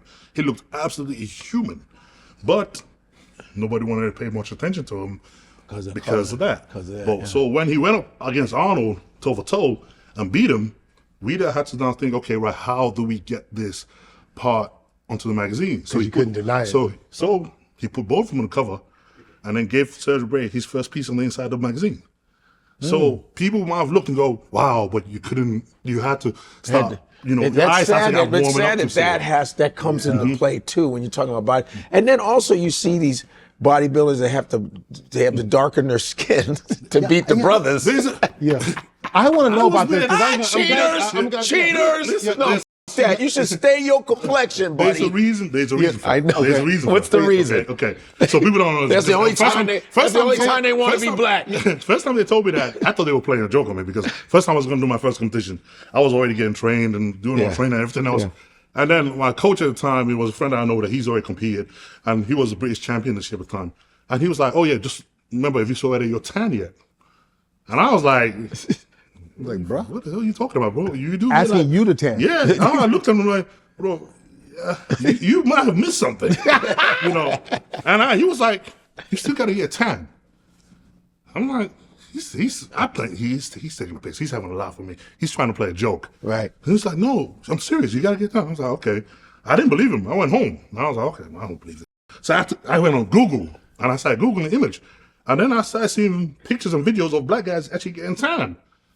I'm like, what the hell? We born tan. So I actually picked up and I learned what it is. What it is when you're under those stage lights, right? They are so bright and they make you look gray and look washed out on stage. Oh. It doesn't matter if you're dark or not. Oh, really? If you're tan, because tan reflects light like a golden sheen. So that sheen is what makes the muscle look much more vibrant and much more that makes it pop on stage. If you don't have that, you just look like you're flat. There's no color to you. There's no sheen. There's no so light. You almost look like you're pale under those lights. So I had to kind of learn and go, so I get it. So every time now, I go to amateur competitions, I see some black guys on stage and I look and go, "Oh, he didn't know. He ain't got a tie on," because they automatically stand on the line. If you go, "What the hell is that? What happened to him?" And they'll look like almost like they're ill. They don't look. It just looks like because the lights. Because it's the lights. It's because of the lights on stage. I was like. So that's the reason why black guys. So it's not. So it's not a color thing. It's not to change the color. It's not. I didn't know that. I was like this. Oh man, they cheating, man. The brothers is whooping their. Now they spraying, trying to be black. Want to be black for 10 minutes. It's bullshit. I was all conspiratorial, like, see, that's the problem, man. White dudes should not win ever. Okay. Man, damn it. What if I was albino? But thank you for well, you just said it straight because, a lot of people don't know. People don't know that. Yeah. We don't know that. I had to figure it out. I didn't even know that as well. And then it's obviously like, and if you're not dark enough and you stand next to someone that's dark, honestly, you look at it and you're just like, whoa, where did he just come off? Where the hell did he come from? Were you in Poland or something? Like, it doesn't look right. You look literally as anything. Yeah, so, just Pumping Iron is another. I'm sure you watched that. Of course. Pumping Iron is so good. When I watched it again, because when I was little, I was like, but now I go, with Lou Ferrigno and Arnold and the psychology that goes into it. The way he was. Ferrigno's a beast, man. I mean, just his body. And he was 6'4". Lou Ferrigno like 6'4", looking like that. Which is harder to do the taller you are. No doubt. Right. Because you got to fill out that same frame, that tall frame now. You got to put so much more muscle in it. So a shorter guy, 5'9", 250, he's massive. Yeah. For a 6 foot guy, 250, you still look like you're missing bits. So also Pig Iron. Pig Iron. Oh, yeah. I learned about Pig Iron from this brother. I just did his podcast. He goes, "Hey, Godfrey, you know about Pig Iron?" I said, "No, I mean, what is it?" It says that's the original weight when weights were weights. Now a lot of weights are padded. They're padded. When they were like when you would pick it up and it'd be dangling. That's the pig iron. It's heavier than. Yeah, it's heavier, but That's when it's all built. That's one year. It's like the round ones. Yeah, you guys, that back in the day, when I'm watching Pumping Iron, go, look at them old weights. That's the pig iron Schwarzenegger. It's like, especially you see things like that then as well. See how impressive it is what the physical beauty and what they wear. Yeah. I mean, now, technology's moved on so much and the understanding of training and nutrition has gone so far. Yeah. That's why, people look at it going, oh man, it's not like back in the day. I'm like, yeah, of course it's not. Just like every sport, it graduates. Moves on, it graduates, So the degree always graduates based on whoever is at the top. So if the guy at the top is absolutely ginormous, for you to beat him, you got to be bigger. Or you got to be as big ass. Yeah. So everybody pushes to catch the guy at the top. So you can have the sport graduate, like, just like every other sport. When the champ sets a record, everybody's got to beat that record to get and they start pushing and they change the science behind it. Yeah, so every science now comes into play and all the understanding has to come into play on, okay, how do we take this forward? And that's just how it kind of goes with it. Yeah, you've been pressed with this because you go ahead and you win Mr. Olympia 2024, big moment. We all saw it around the world. You drop down to your knees, you're crying. They hand you a check for $600,000. At that time, it was the most prize money ever won by Mr. Olympia. Nice. And that was the dedication, the hard work. When you got that check, I mean, after you got down from cloud nine of of winning Mr. Olympia, like, what'd you do with all that money? I bought my own gym. Nice. Your own gym. Of course. Nice. It's like, the thing is, one thing I didn't realize, something they don't tell you, like, you dream to be Mr. Olympia for all this time. They tell you a lot about, that drive and that focus on getting it. They don't tell you what you do once you get it. That's bit where life really kind of hits you, because I remember I've always trained in the public gym with everybody. Why is I've that? just trained because that was my local gym. It's the one closest to mine, one to have all the equipment I use. So I go to the gym and I train with everybody. Once I won Mr. Olympia, I can't go in the gym alone anymore. Wow. I go to the gym and I'm getting a training session in. Everybody wants to talk and ask. Want to talk, photos, everything else. So all of a sudden you're now thinking, is that you? That would have been me. I'm like, excuse me, hey, you see this like right here? My brachialis. No, my gastrocnemius. How do I get gastrocnemius is down there. Yeah. I'm like, I've been asking you all something like, get this dude away from me. But that's the kind of thing, and you end up spending time talking to a lot of people, taking photos, and you're like, dude, like, you can't tell them, yo, get away from me, I'm trying to train. Right. So you have, you polite, and everything else, but then you don't realize, okay, now your training is slipping because you're not able to do that. Yeah. And then, wherever you are, people from other parts of the world come to your gym now because they know you train there. Wow. So all of a sudden, you're now thinking, okay, I gotta stay on my game. I can't do this while I'm here. Yeah. So first thing is like, okay, you know what? You don't need your own space to train. So went out and said, okay, you know what? It's not just something for me, it's an investment for the future. So I was like, okay, I'm just gonna buy a building and make my own gym and make my own private gym. I got it. That's dope. I got a question. That's big time. But a gym called Samson. What is the name of your gym? Because a lot of people told me to call it that. So I got the Lions Cave, the Lions Den, the Samson. I was like, no, I don't want my name on it. So I called it the Cave. The Cave. Yeah, cool. So I can see it now, the logo of you pushing the two pillars. I want to ask, like, Kai Green. Yeah. Kai Green, when I was watching the pumping the documentary. Generation Iron. I watched that too. That's on Netflix. Yeah, that's so on Netflix. dope. Yeah. Still there now. And it was Kai against Phil Heath. I keep in touch with Phil for the past couple of years. And it was like Kai, who's fantastic, and Phil, I was like, what I noticed, because it was the finals where they were battling each other, and I said, was it they never gave it to Kai because of the attitude, or was Phil more of the more marketable dude? I don't know. Because it was tough. It was tough. Yeah. I mean, with every battle they did, it was always close. I just think, where he was, like I said, at that level, you're splitting hairs. And Phil was just a little bit more refined than Kai was. Okay. And that was just it. Waist was just a little bit smaller. Muscle was just a little bit rounder. And that shape just seemed to just pop out a lot when he walks out. Right. And that was the main thing, because even Kai was bigger and was more muscular, you could see that little thing where, you're going through a pose and your stomach is just a little bit out a little bit and it's not just as pulled in and stuff. Those tiny little things that most people won't pick up on that. But when the judges are looking, they're going, okay. But is that subjective or is it objective? Like with those things? When it's something like that, I mean, most of the time, picking out the two physiques you like the best, but it's always going to be opinions. You're always going to be objective in that sense of just, okay, you're picking out the best physique you like, you prefer. But once you're up there and it's that close, now you're picking them apart. Now he's like, okay, I got to pick a winner. So which one has the more flaws? And with bodybuilding, we're judging our flaws, not our strength. So you can have great arms, but if your calves don't match that, your calves suck. Yeah. Good luck with the arms. Your calves suck. We don't. That's something the next guy got you go. Maybe doesn't have as good arms as you, but he has more complete look because he has calves.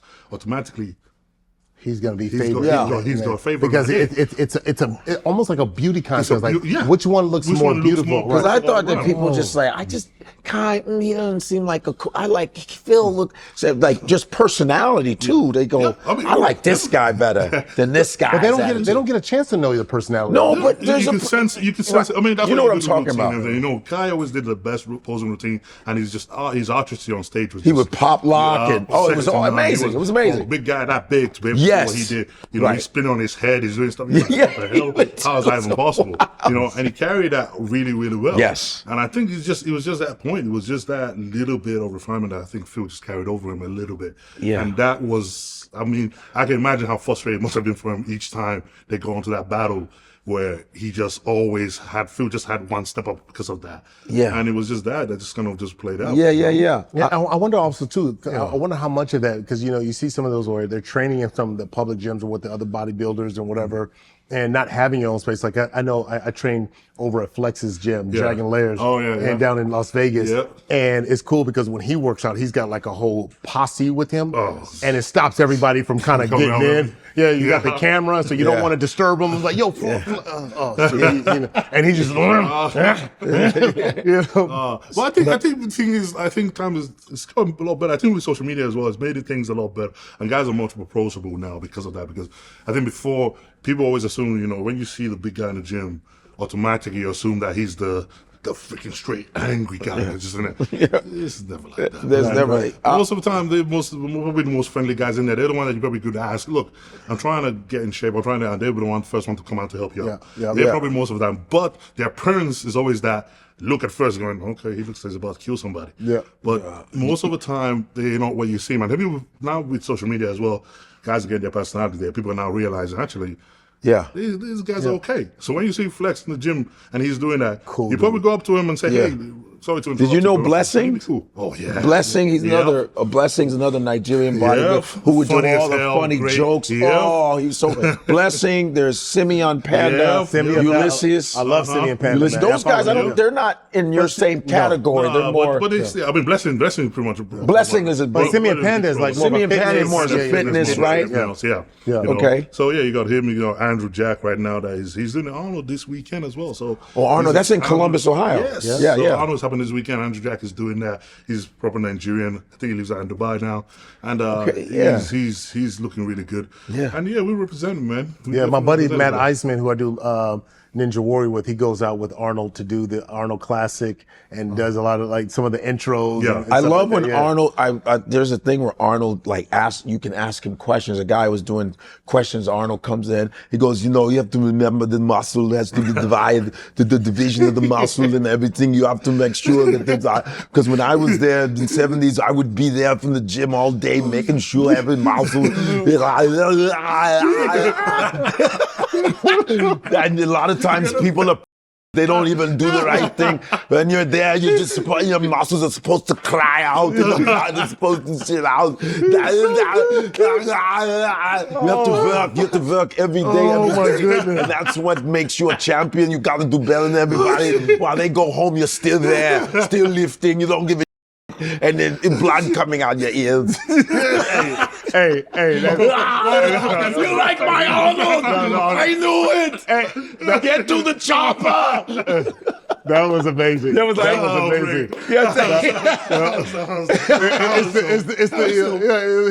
That's it. Because I watch his motivation. Let me tell you something how dope Arnold is. I watched his motivational speech. It broke the internet, and he talks about we have to work. You have to believe in success. I remember when I was a bodybuilder, they said you'll never be able to act. Because he says, I asked my agent, I want to be an actor. You mean like Dustin Hoffman? He was like, ha ha ha. You're too big. Look at you. You'll never make it. And then Conan came.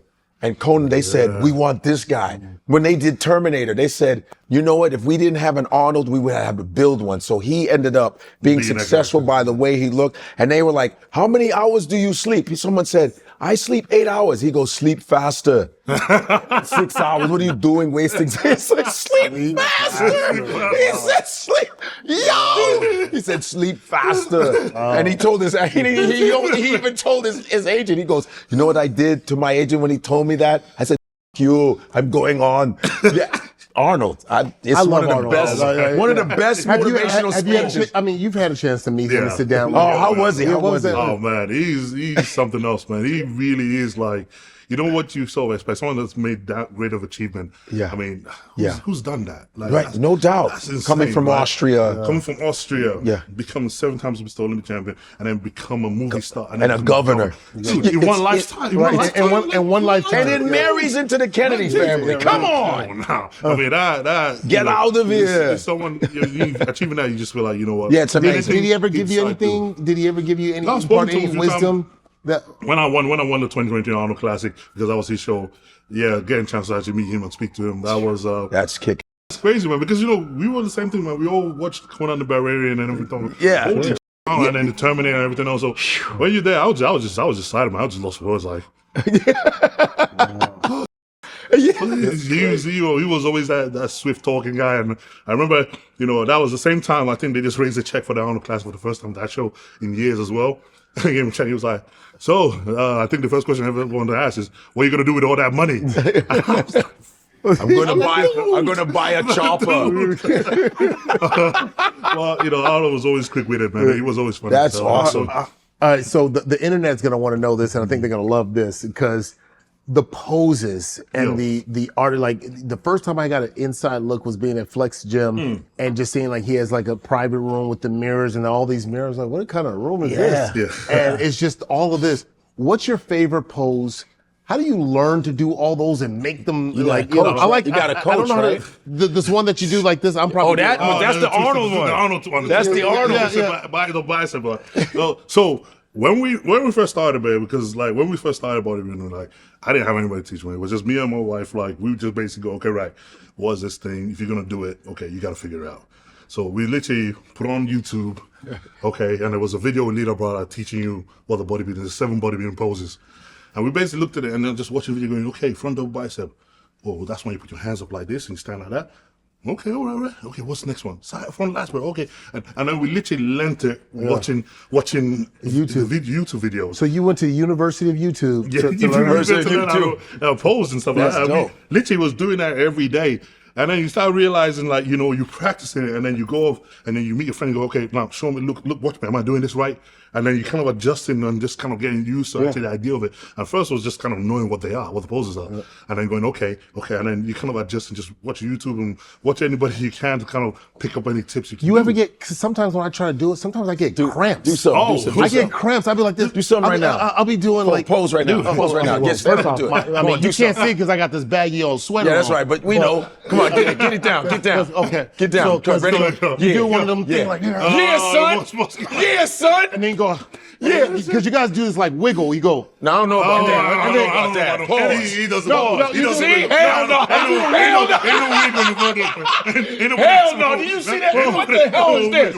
Nah, hell no. Maybe that was golf. No, that was, what the hell was that? What the hell was this? Maybe that's golf. No, that's a different division, buddy. That's a different division. That's a different divition. Time to pose. Hold on. You know what I'm talking about, right? I don't know. No, There ain't no wiggle in it. I don't know no wiggle. Yo, what was that? Do that again. Okay, hold on. Yo, don't you ever you know what it is. It's like this. He wiggled his head. Bro, hold on. You know what I'm talking about. Look, it's like this. Yeah, that's fine. That's fine. And then you show everybody, right? Okay. And then what you gotta was this? Hold on, let me talk. Do it. Okay. Let me talk because you're gonna understand what I'm saying. Because now I need to show him the latissimus dorsi. Right, which is the back. So now I gotta show the wings from the front, Okay, right? fine. So then I gotta. No, hell no. Then you guys do this little thing. Hell no. You've seen it before. What They was do this? this, and then they go. Why are you shaking your ass? no. That's what they do. They go like this. Nobody does that. Yeah, they see like, and I cramp. I cramp in my. Maybe you cramp because you're wiggling. I do this. You go like this, right? Right. Right. But nobody goes. Nobody goes. Nobody doing that. You just do this.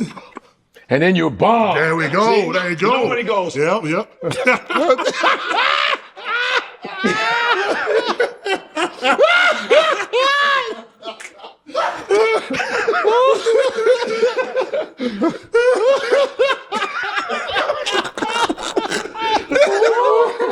Oh my goodness, son. Pause. Oh my goodness. And Arnold be like, "What are you doing? Shaking you? What is that? What is this pause? What are you doing?" So teach me the proper way of doing so I can get the wings.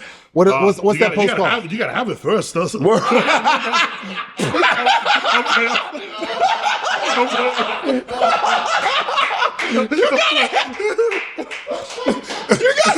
said, yeah, first of all, while you shaking your ass, you gotta have wings first, brother. If you're doing more lap pull downs and stop wiggling in the damn gym, you might be able to get Too many butt tucks. Well, you go move some them, right? You gotta have wings first. Oh. So okay, so what's yeah. So, and you say you gotta have it open up the latch. So you open it up by like. So basically you kind of. You're cracking up now. Your knuckles into your waist. Okay, your knuckles into your waist. And then you gotta pop that shoulder out and get that shoulder as high as you can. Okay. And that opens up your wings. Oh shoot! So you feel that right there. Okay. That's how you. Yeah, because mine is like you see my hair. Right here? Yeah, see mine is out here. Where's yours? Wait, what? Okay, so when was the first time you learned how to do this? You're gonna be impressed by this. He can't do this. I can do this.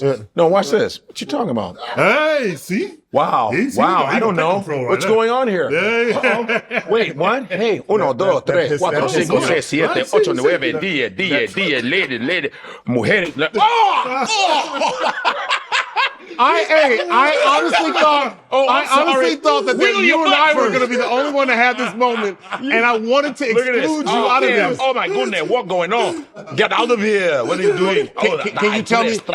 Can you tell me whose is better? Okay, what? Because I have more definition. You said, and I have a baggy sweater. Wait, hold on. I have a baggy. No. Yours is moving in slow motion.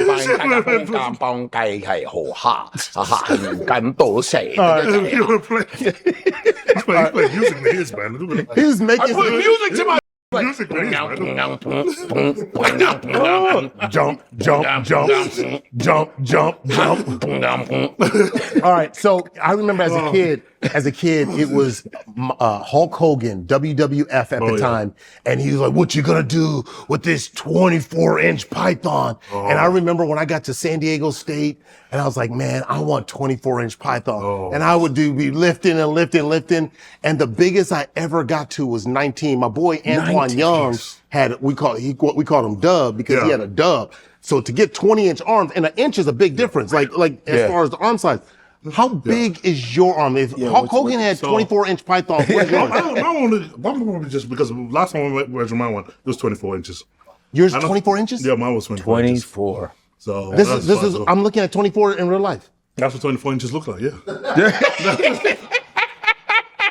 Plus wings. 24. Look at that. That's insane. Jack. Gum. Man, damn. Yours are big. What are yours? These now? Yeah, that ain't small. These might be more like 17. Oh, you going backwards? Yeah. It went the other way. They more like 17.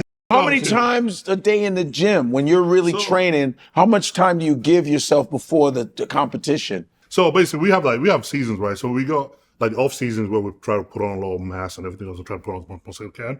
And then what happens is we prep into the show. So we start that. Normally, some people do it between 15, 16, or 20 weeks. And that's the point where you try to get as lean as possible. Yeah. So your training pretty much stays the same all year round. So I normally train like 5 days a week, no more than an hour and a half in a gym each day. I thought it was 3-4 hours. No. You don't. The thing is, you're trying to break down muscle in the gym, but most of the time, what you're finding is you're trying to do a very intense workout but you're trying to keep it as short as possible so you're not there too long and you don't breaking tissue and not having a chance to recover from it. Okay. So most of the time you find out, because going there 5 days a week, although you're only there for an hour and a half, is a full-on hour and a half. So is it per body? Is it like today is back?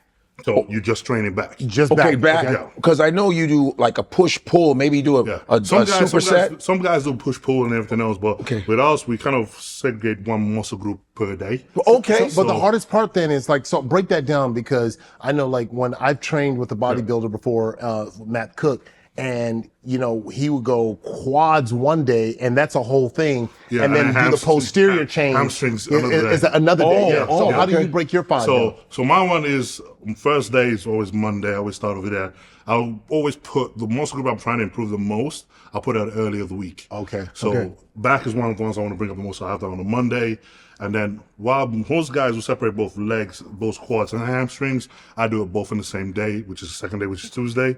So it makes for a really brutal session. Oh, brutal. And then Wednesday, I hit shoulders. So we want to get that big frame be looking nice and wide. Just shoulders by itself, nothing else. By itself, okay. Because you want to be nice and wide, because shoulders makes you look a lot wider than No doubt. you are, the more broader your shoulder look. So shoulders has its own day, and then arms have their own day as well. So Thursday I then do arms, rest on Friday, and then back in the gym for my calves and my chest on Saturday, and then rest again on Sunday. And, wow. So you give your back a 5-day rest. Oh yeah.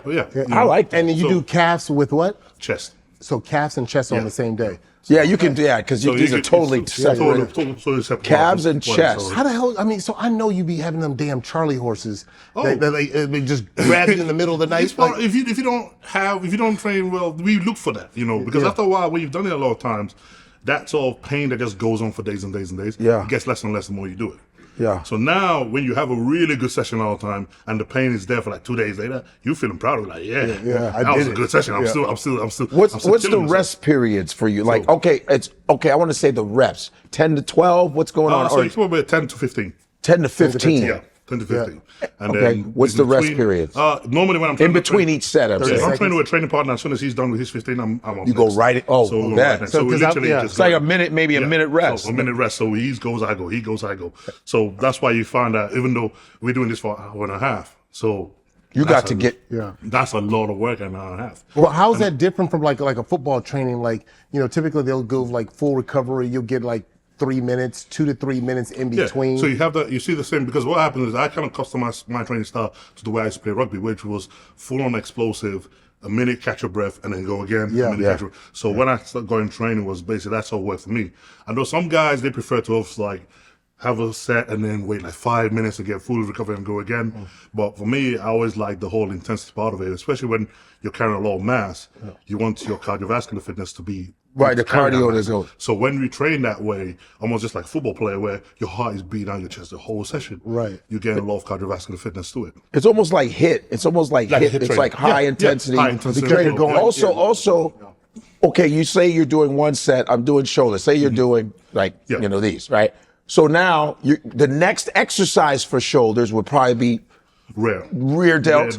But do you take some minutes before you start the rear delt thing, or you just bang it out? Move on. Next one. Even in between sets, so you got your sets, and then when you go into the next workout, you just go. You don't even have to. They just look it up. Because I thought there'd be at least a little rest. Because I would go like 3 sets of 15, and then I'll go 30-second rest in between. Then when I move to the next exercise, about 2 minutes. I might go like a 2-minute rest. You know what are you waiting for? So we got that. So that's the thing that sort of. What are you waiting to recover? We know. Jesus. I mean, because when you, one thing that sort of helped with the past is because when I have my own gym, I don't have to sort of wait for machines to be free. So now we know that. That's true. I'm training here. We're going to go here. We're going to go here. So once we try our workout, I know that once this is done, that machine over there is going next. So we literally finish from there. Walk over there. You go right into it. Right into the next one. But what if you don't hit all the reps that you want? What if the reps? We keep going. You just whatever you can hit. So same thing as you said, right? You might hit failure rate before you get to that top part of the reps and everything else. So breathe, stop it, and do one more set again on top of that. Oh, you finish it. So we finish it. You complete it. So if you get to 8, then, and which I love this because it really pushes you, then you say, all right, 10-second break. All right, go back. I can get 2 more. So you and can then do that. So you can do that until you get to that number. Yeah, so that's what so your body is under that tension, it's under that strain. So you just really putting yourself in that pain and trying to hold that strength for as long as you can. So the more you keep going, the better you are. Okay, squeezing. So when you guys, are you guys going are you going slow? Are you going? You know what I mean? You have different periods. Sometimes, it all depends because there's something about mixing things up. Because after a while, training gets boring, right? Yeah. So if you're just kind of doing the same exercise over and over again, it's all good. But once in a while, you want to add a little mix to it. So you have things like you said, squeezing, those pause reps, your superset, your drop set, all those kind of things. Yeah. You just add a little bit extra tension to it. So if this week we do this, like just do a straight up pump forward, pushing as heavy as we can. The following week we'll be like, okay, you know what? Let's go slow. Let's do some pause rep. Let's use you mix it up, and stuff like that. And so you're always mixing it up. So you find at some point you do every training style there is, because you're trying to use all the tools that you have to try to build your physique. So what about this? Because this is, I'm sure no matter where you go, you're going to get these questions. I got so many workout questions. Yeah, no doubt. We're doing workouts for ourselves. We'll come back. We're just asking you questions for our. Right. Oh, trust me. I'm going to go back and record and watch everything. What do you say? You get this a lot. How much you bench? I didn't even get that. They always want to challenge you. Everybody, like, how much you bench? You have no idea how much you get that question. It's like the most generic question that you just get asked. Do you just roll your eyes like, oh, God, here we go. You do just roll your eyes and go, The thing is, like, with bodybuilding, people understand that it's not powerlifting. It's different. Right. You're lifting a lot of weight, but the weight isn't what you're trying to build. With powerlifting, it's like, okay, how much can you get up and how many reps can you get up to? Great. That's where you win. That's where your number is. With bodybuilding, is how much how much can you activate that muscle? How much pounds do you need to actually have that muscle? So most of the time when I'm on the bench press, I'm not even counting the actual number of play. I'm like, okay, I got 4 plates aside, 4 20 plates aside, and that's what I'm benching. And how many reps can I get out of that? That's it. So most out of the time, 4 plates? Out of 4 plates. That's 405. Yeah. So, okay. So you just said that just 405. Just 405. What but it doesn't, because I always feel like this, right? Does it really matter if I can't do it up to 10 reps? Then it's no purpose. For bodybuilder, that's your purpose. Right. You can do 405 10 times? 10, 15 reps. Yeah, that's the whole point of it. Because we're just saying we can't do that. I'm sorry. That's all man. But that's what I mean. Like, no, I'm not saying that. But you know what I'm getting like, most people, they'll make a big fuss about lifting a lot of heavy weight like that. But then if you're only getting it up once and twice. What's the purpose? That's the purpose. You're just breaking up your joints and causing a lot of injury to yourself without actually feeding what you're trying to do. So bodybuilders, that's why we don't put a lot of emphasis on what the numbers on the weight say. Right. We put a lot of emphasis, okay, how much clean you get, how much right. of that muscle activation you can get. So when we're working like that, we're more thinking about that notion of things. But hold on now, Samson. Come on. First off, your name's Samson. You're Mr. Olympia. You have to be curious about how much do you bench. You don't put weight. How much do you bench? I've never tried so much because remember, there's only so far I can push so far apart because with this is something that I learned very early on. Okay. The moment you get injured, your career is over. Yeah. There is no buts. There is no retirement plan. That's it. Why? I didn't know that. Because this is bodybuilding, man. This is it. If I tear a pec, I'm done. There is no, well, you can go back. It's not like football. Once that muscle will never look the same again. Yeah. And I was taught that very early on that as long as you don't get injured, you can be Mr. Olympia one day. And I had to sort of really think about that. So when those guys ego were goes to the side. When the ego building. I had to drop that at the door very early on in my career. Like, okay, if you screw yourself up, that's it. There's no second reruns. That's it. Damn. So we had to think about that a lot now. And then when you're at this position now, you're trying to feed your family doing this. So automatically you're like, okay, I know I can push 4 or 5 for 10, 15 reps. Can I go heavier? Probably, most likely. But what does that serve me compared to risk versus reward? So now I have to think, are you actually doing this for an ego? Or are you actually doing this to actually get a result from it? Yeah. So you have to constantly think like that. So we can say go ahead. That the gym is in the kitchen. No. There we go. The gym's in. Gym is in the kitchen. No, everything else. But that's for looks, though, right? That's for looks is in the kitchen. But that's when it's most frustrating. I heard you guys. When you're just eating tuna and it's like right before tuna and what else? So most of the biggest one we do is we'll got a lot of chicken breast. Chicken breast. That one goes in. Right. Fish goes in. Eggs, steaks. They all kind of go in. Protein. But it's a lot of protein. You talk about 300 grams plus of protein a day. Yeah. Which is a lot for a body to take in. Damn. But you're doing that in 5 meals in one day. And you're doing that every single day of your life. And it's like without fail every day. You gotta have those 5 meals in. Regardless if you're hungry or you're tired or you don't like the taste of it, those meals have to go in one way or the other. Woo. And you have to sort of do that repetitively. So when people are kind of ask, oh, what's your favorite food? I'm like, I don't really have one. Because you have no interest in food anymore. Your interest in food died years ago. Yeah. Because you kind of, your eating is now your job. It's not something you do for fun or something you enjoy. Yeah. It's just, okay, my meals of the day, from the moment I wake up, it's all set to time and date and planned. Right. The portions, the amount of time, everything is all set up. Yeah. So wake up, 5 eggs, oats, have that down, a scoop of whey isolate. 3 hours later, I have another most potatoes, steak. 3 hours after that, pasta, mince. 3 hours after that, rice and chicken. 3 hours after that, another rice and chicken. These are all set up. All It has to every be day. on point. And to the grams, to to the gram. everything. Wow. Because I want to ask you more about that, because I didn't want to lose this. I had this one other thing. Have you ever lied to anybody about how much you bench? Like, you just said, because I would believe you. I would believe you if you told me you bench press 700 pounds. Most of the time, you know what? I always get this right. Most of the times when I'm traveling and stuff, I get at the airport, and I'm like, how much you bench? I was like, how much you weigh? Oh, you just flip it on that. Yeah. And he's just like, yeah, okay, I'll bench you then. Yeah. And it's like, because it's such a, you get the question so much. Why don't you just lie and say, I bench press 700 or 750? 1,000, leave me alone. You go through that. You go through emotions and playing jokes with people and all that and stuff like that. And you just kind of like, after a while, you're just like, dude, come on, man. It's like, it's the most generic question we get asked all Okay, but you don't the get time. this one, because I'm a former NFL player. This one is how they measure strength at the combine. How many times can you do 225? There was an offensive lineman who just did it like 40-something times. I saw that, 40-something times. Oh, that's cool. Yeah. How many times can you do for 225? I have no idea. I've never tried. Wow. If you're doing 405, 10, 10, that but means your 225 max might be 500. No. Once. No. He's literally, I'm not even joking. Based on 405, you said 15? Yeah. Oh, he He's can do doing it maybe at- 600. He's probably at 625. 621? Between You guys do the best. between 625 and 670. Well, I remember when I played somewhere in between there. College football, I played for like 3 years, right?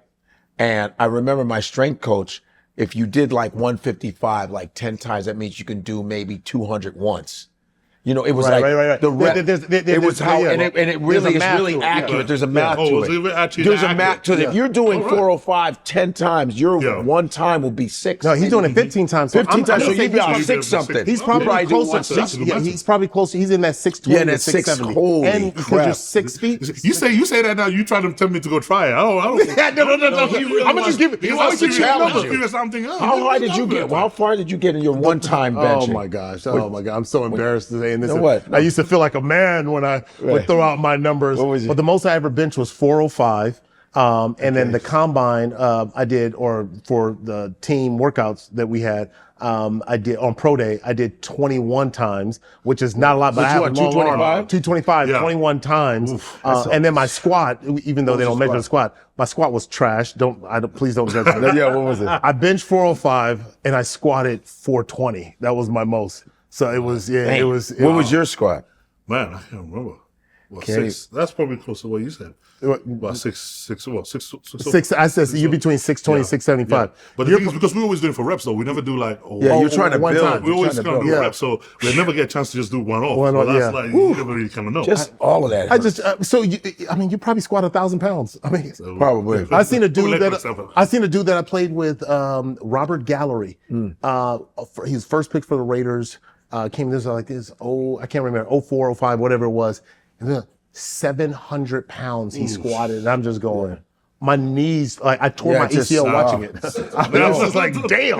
I was like, damn. What do you think of Lee Haney? Have you ever met Lee Haney? Oh yes, Lee Haney, I talk to Lee Haney all the time. Who beat Schwarzenegger in Olympia. yes, I used to watch his show on ESPN. He used to have his own bodybuilding show. Oh, did you? Yeah. Wow. I know. Yeah, I know. I was like, hi, I'm Lee Haney. I beat Arnold Schwarzenegger. I got 8 Olympia. I was like, all right. Yeah, one of two men that only got 8. They actually got 8 Olympias. 8 Olympia. Yeah, Lee Haney. They should big, know yes. that. Lee Haney. But now you got all these people on social media, and everybody is a fitness star, media, What do you like? And okay, let's talk about this, because this thing pisses me off. Because I'm at the place where I went from being a competitive professional athlete and then I try to keep and maintain the body and do all this other stuff. And then, you know, life starts happening and you start slipping.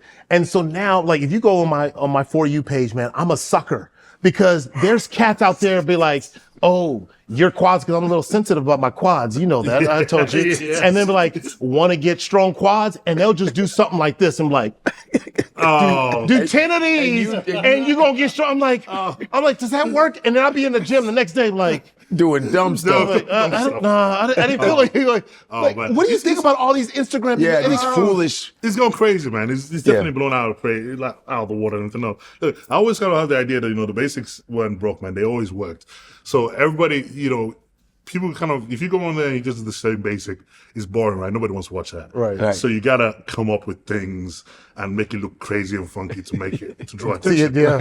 Don't necessarily mean that you want people doing that because it's not helping you in any way. If anything, it just causes you to, you know, mess yourself up. So now you have a lot of influx of that, which is great because it draws a lot of attention to fitness and everything. At least it does that. Like, go on my page right now. I mean, my For You page, all fitness. I'm just literally But constantly. most of those people are doing real workouts and then coming in there. All you gotta do is go like this. And then everyone's like, I want to do that. I'm like, yeah, you do that. So it's like, you know, you took girls squatting high heels and stuff. I'm like, Yeah, keep playing games. You know? So you do kind of get that. You get the craze of that whole idea of everybody wants to be unique and be different by doing something absolutely crazy. But then at the same time, you're like, yeah, but what is your purpose? What's your purpose? What are you Right. trying to do? Do you What stretch? exactly you do? Do you stretch? I try to. My wife will tell me you don't stretch enough, but I try to. I try to. I'm a big guy, man. Stretching is, I just wondered, like, touch your toes. Oh, I can touch my toes, but you know, Hey!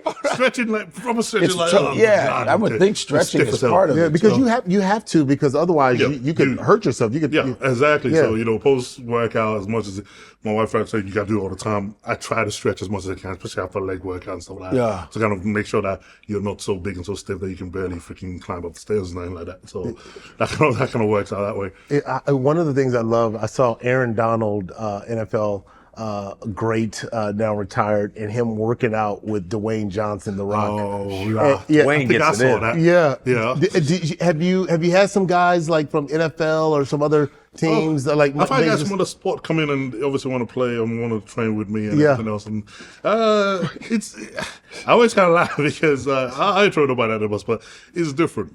It's definitely different because, like, same thing where I can't take what I do and go play a football game. I'm just going to get destroyed in the first minute. Right. Same thing, you can't bring something else and bring in here and just expect to dominate. You then realize, holy, this is a whole different ballgame, it's a whole different task. And but then that's what makes it great because he's like, you get that respect for what they can do and what they're able to bring to the table. Especially when you train with them, you see how much they can push themselves. And I think it's that drive that sort of makes it exciting because you see someone that, even though they know that, okay, you can probably outlift them or outpress them, you see them really give their all for it.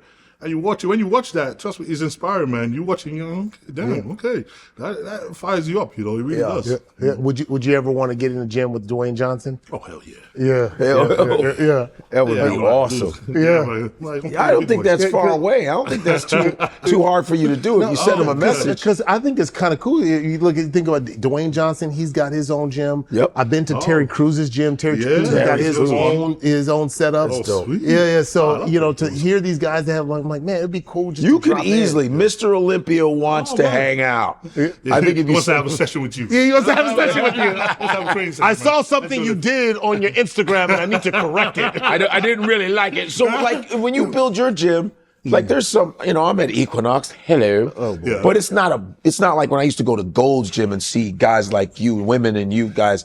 It was like the Justice League. I'll go, it was the Oh, yeah, it real was deal. great. But then I would see machines, like the machine thing is important too, Yeah. the type of machine. Because I mean, I could be using a machine that might be archaic. You might be using some new high-end, But now, or is I it think, all I don't basics? know. I think with most gyms now, because now I think what has happened is the fitness was, you know, quite a few years, well, not that long ago, when you go to the gym, the weight area used to be really small. You used to have loads of cardio machines. Everywhere. Yes. And now we've seen the switch. The cardio is now the smaller area, and then the weights and the machines are now in most gyms.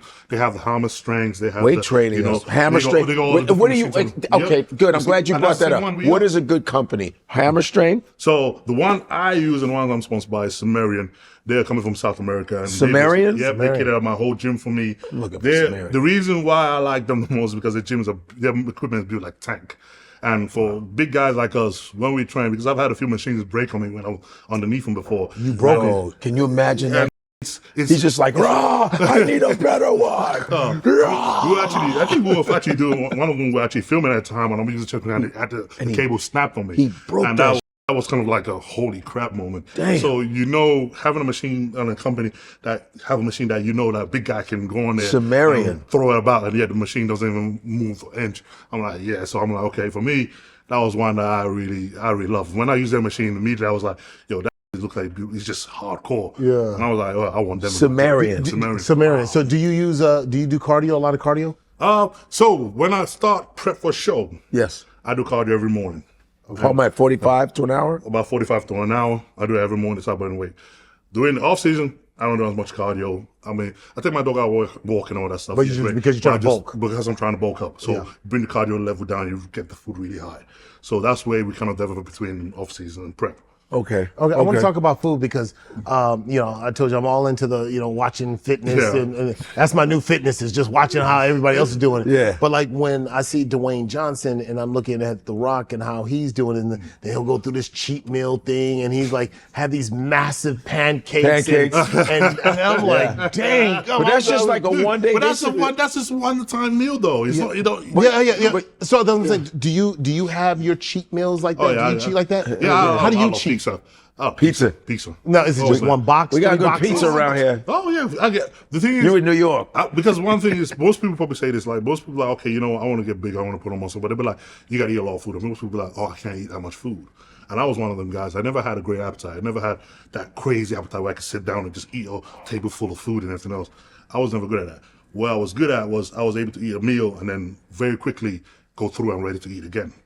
So I had a really fast digestion life. So when it came for to actually eating meals, if you put a big piece on it, I probably won't be able to finish it all.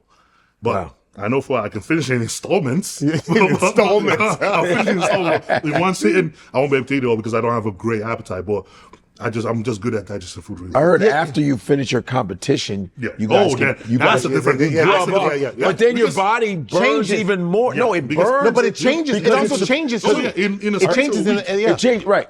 In the space of a week, I can put on like 10 pounds, 20 pounds in a week, just after post-competition. Because you've been starving yourself for 20 weeks, literally starving yourself 20 weeks to the point where you starved yourself to the point where there's absolutely nothing left. You're a pretzel. And then, you come off stage and it's like, okay, you can eat now. And then we goes down. Because I've seen like the trainer who I trained with, I was talking about Matthew Cook, and he did all his thing, and you get paper thin and you're showing, you can see everything.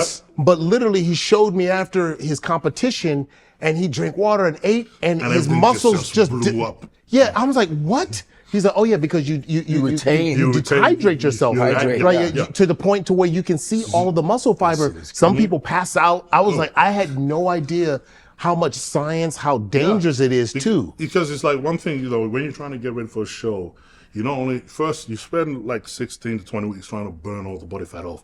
I mean, you're going from either 12% body fat all the way to 2% body fat. Which is dangerous. Which is extremely. By this point, the body is in panic mode. So you're getting that, and you already got as lean as you possibly can, and then for you to get on stage, you're trying to make your skin to feel like paper. So you dehydrate yourself to make the skin, to take the water just one between the skin and the muscle. So that's on the subcutaneous level. Subcutaneous. I know subcutaneous. So you have to take that out. Epidermis, dermis, subcutaneous. Stop it. Wait. Well, go ahead. So you're trying to take that water out, and that you can only hold that process for no more than 48 hours because it's extremely dangerous. Yeah. So when you do all that, your body is literally, your face changes, your whole skin changes, everything about you changes because you're really sucked in. But then you have that paper thin, just that shrink wrap skin around the muscle. Once you're done competing, your body is obviously in a fight or flight mode, is in panic mode now. It wants to store everything because it thinks, that's not a healthy look.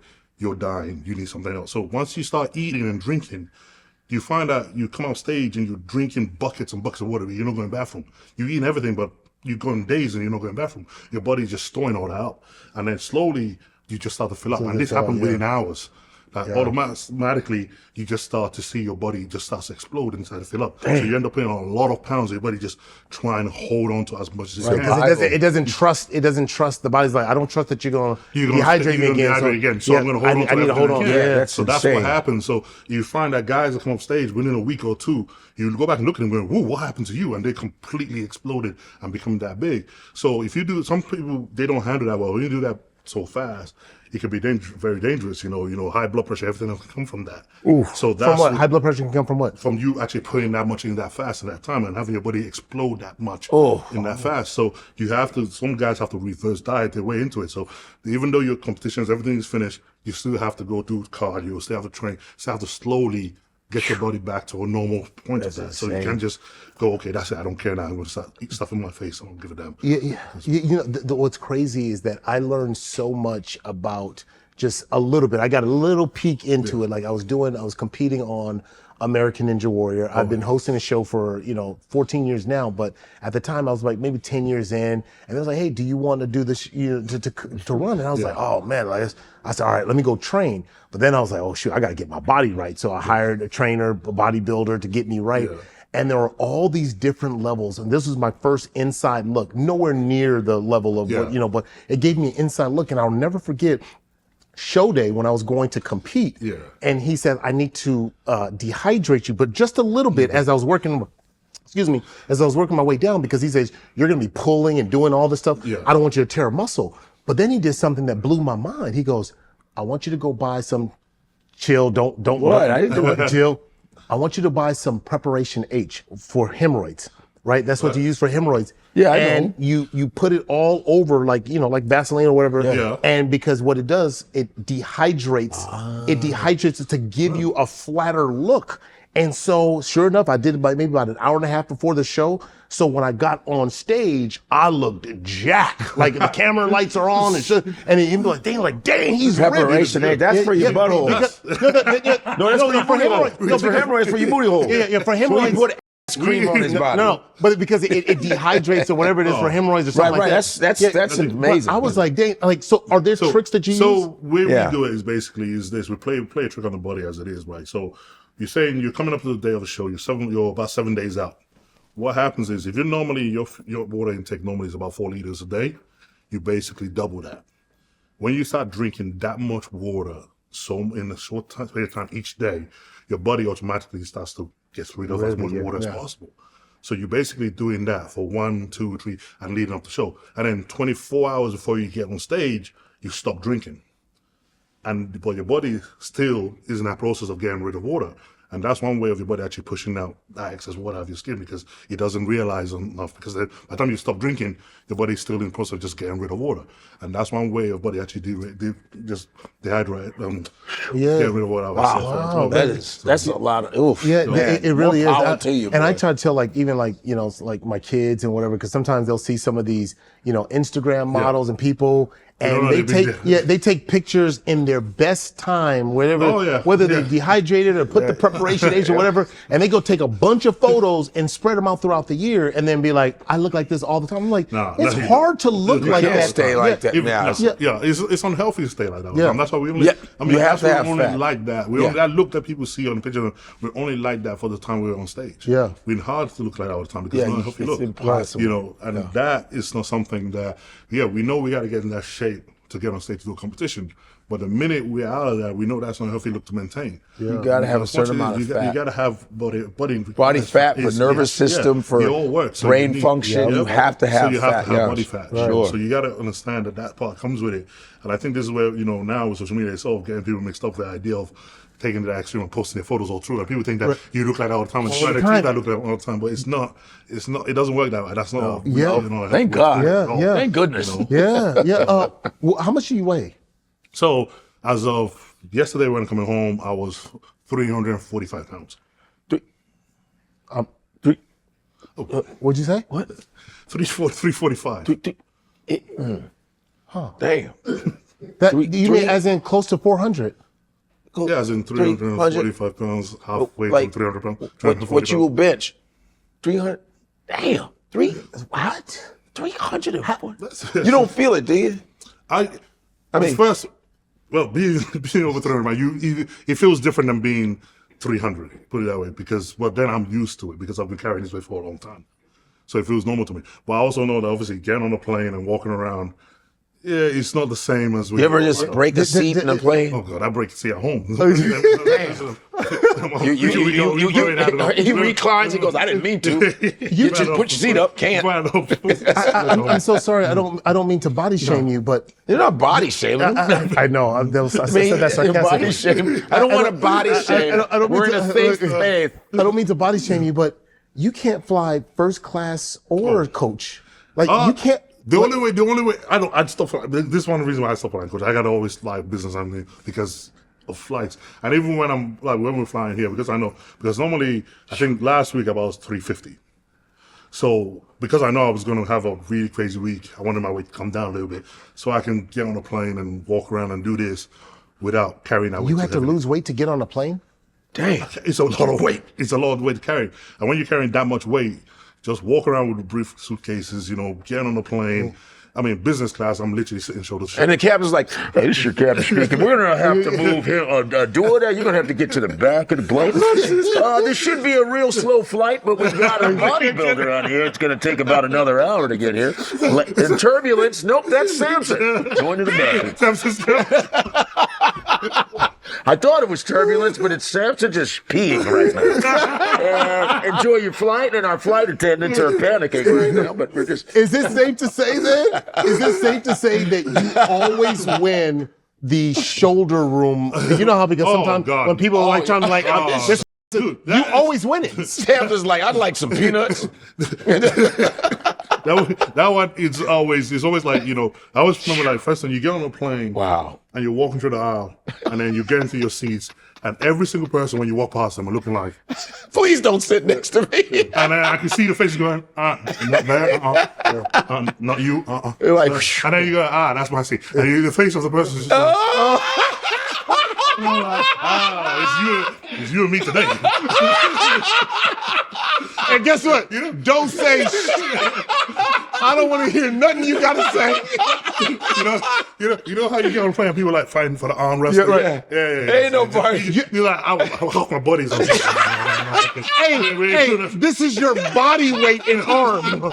How much you weigh? 180? Yeah, this is 180 right here. Like, where you flying to today? All right.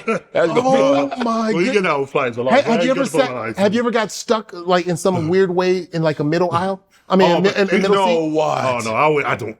I literally. There's one time I think we were flying. We were in Europe, so they only because in Europe we don't get the big domestic flights like you guys. Right, we have right. the little planes. Oh. I hate small plane flights. Oh, because yeah. you don't get like the big seats for the first class. It's just one class. Woof. So we always try to put me right at the first row, so at least you get the leg room. Right. But then the seats are about this narrow. Oh, man. So you got to sit right at the edge of it because you can't really you lay can't sit back? in it. Oh, God. So man. one of the flights I got on, and there was already two big guys on the seat. I got on the seat, and I got the one in the middle. Because I was like, well, it looks like I'm standing this whole flight because we're all like fitting in there. And you see their face, they kind of like looking at me going, the flight's full.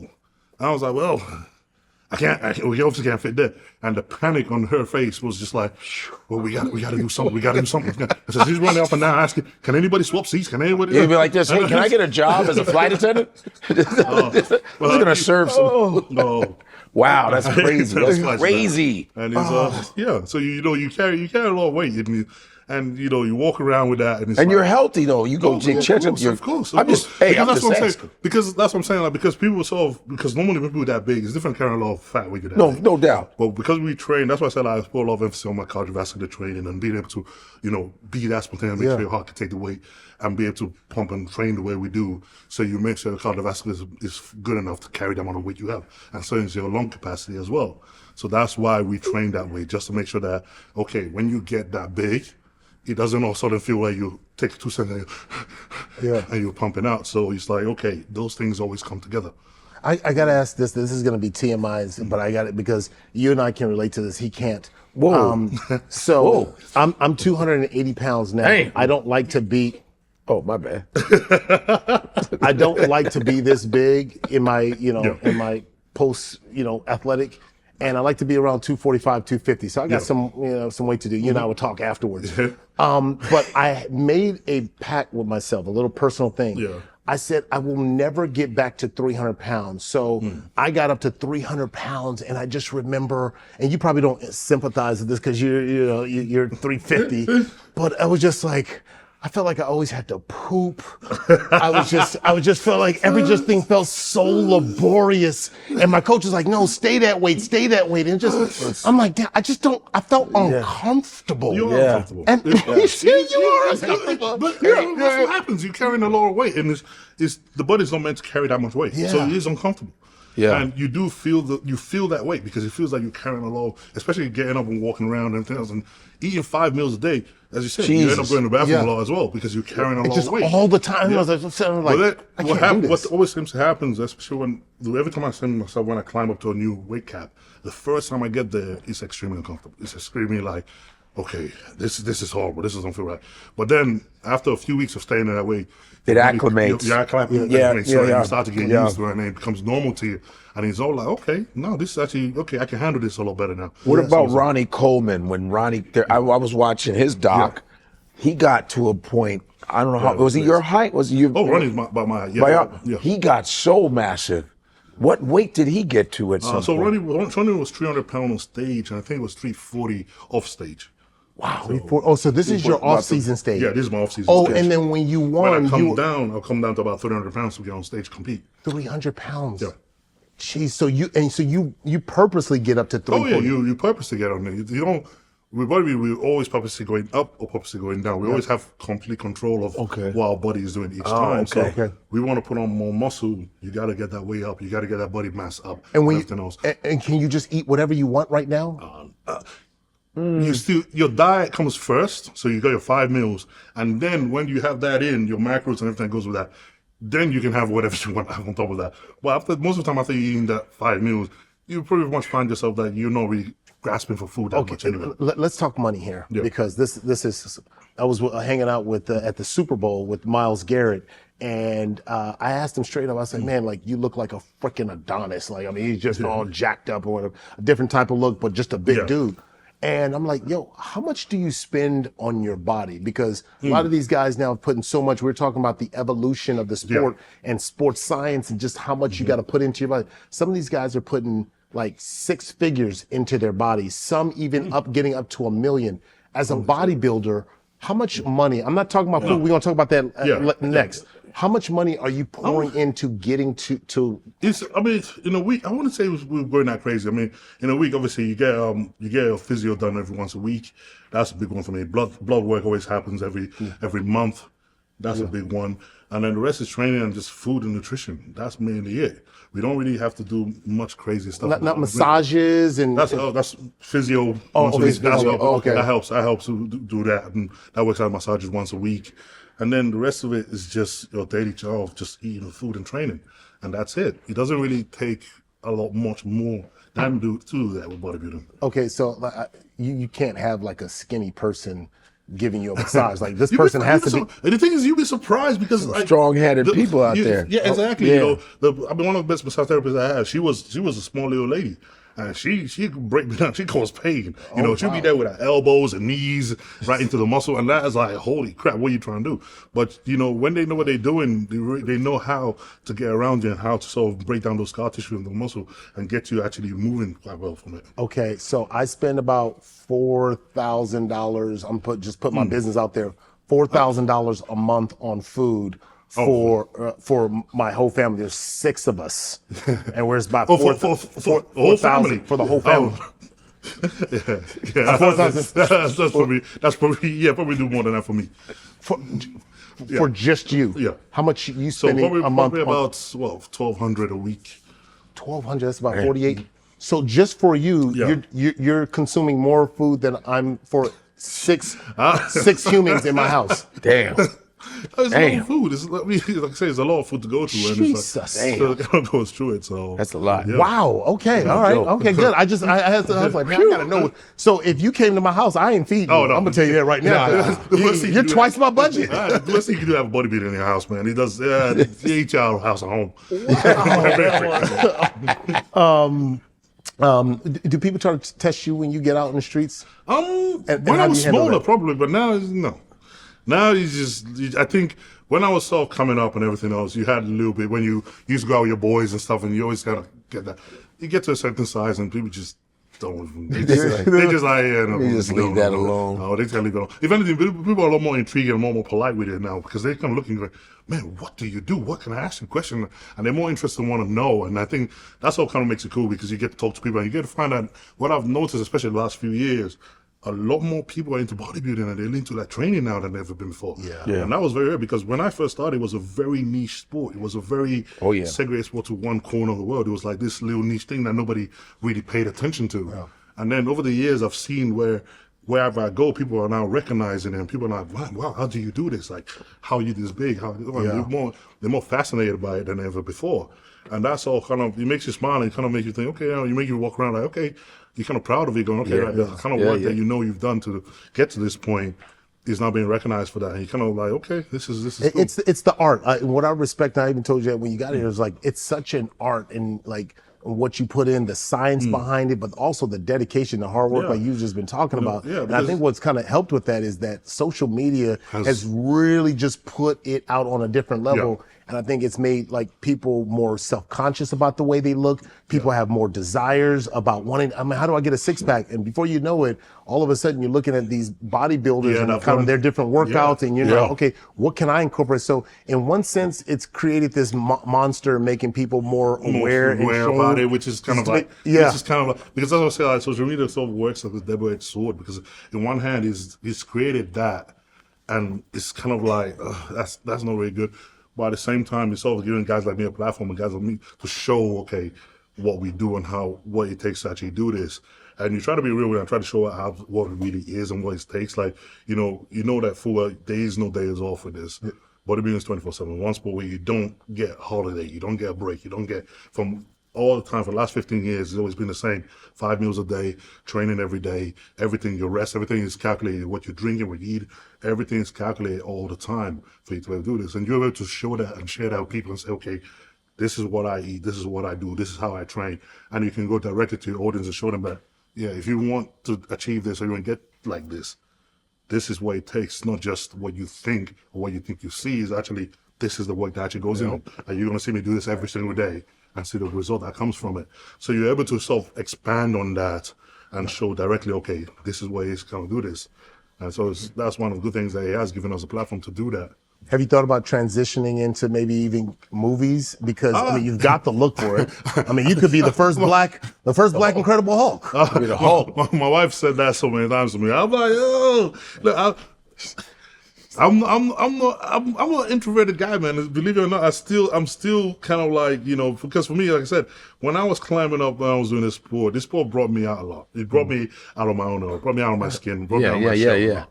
But I'm still getting used to the idea that people can actually recognize me when I go places. I'm still getting used to the idea that people actually look at me going, look at this, what's this crazy? Yeah. And even now, I'm still at the point where it's still not that comfortable for me still. Yeah. I'm still kind of growing into it. They look at you going, how can you're a big guy, how can you be? I'm like, yeah, because I wasn't born like this. I had to kind of work to bring this. And that comes to a point where I'm still letting my mind catch up with what my body's already done.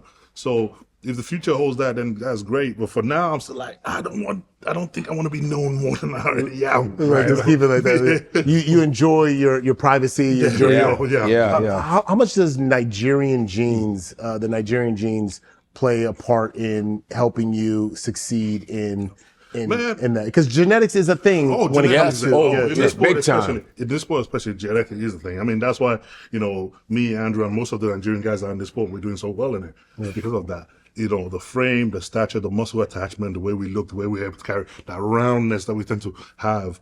That's something we pick up from home, and that's something that has helped us sort of being able to do this. And I think not just also that, but our upbringing and the way we handle food compared to most people, the way we're able to digest food, it just helps to secure this part of what we're doing very much. And that has it's played a big role into it. So if you had to be a judge, I'm going to put you in the judge position. You just said Nigerians have good genes for bodybuilding.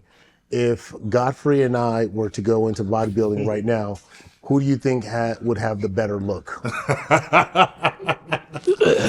I'll give you the big question now. How much you bench?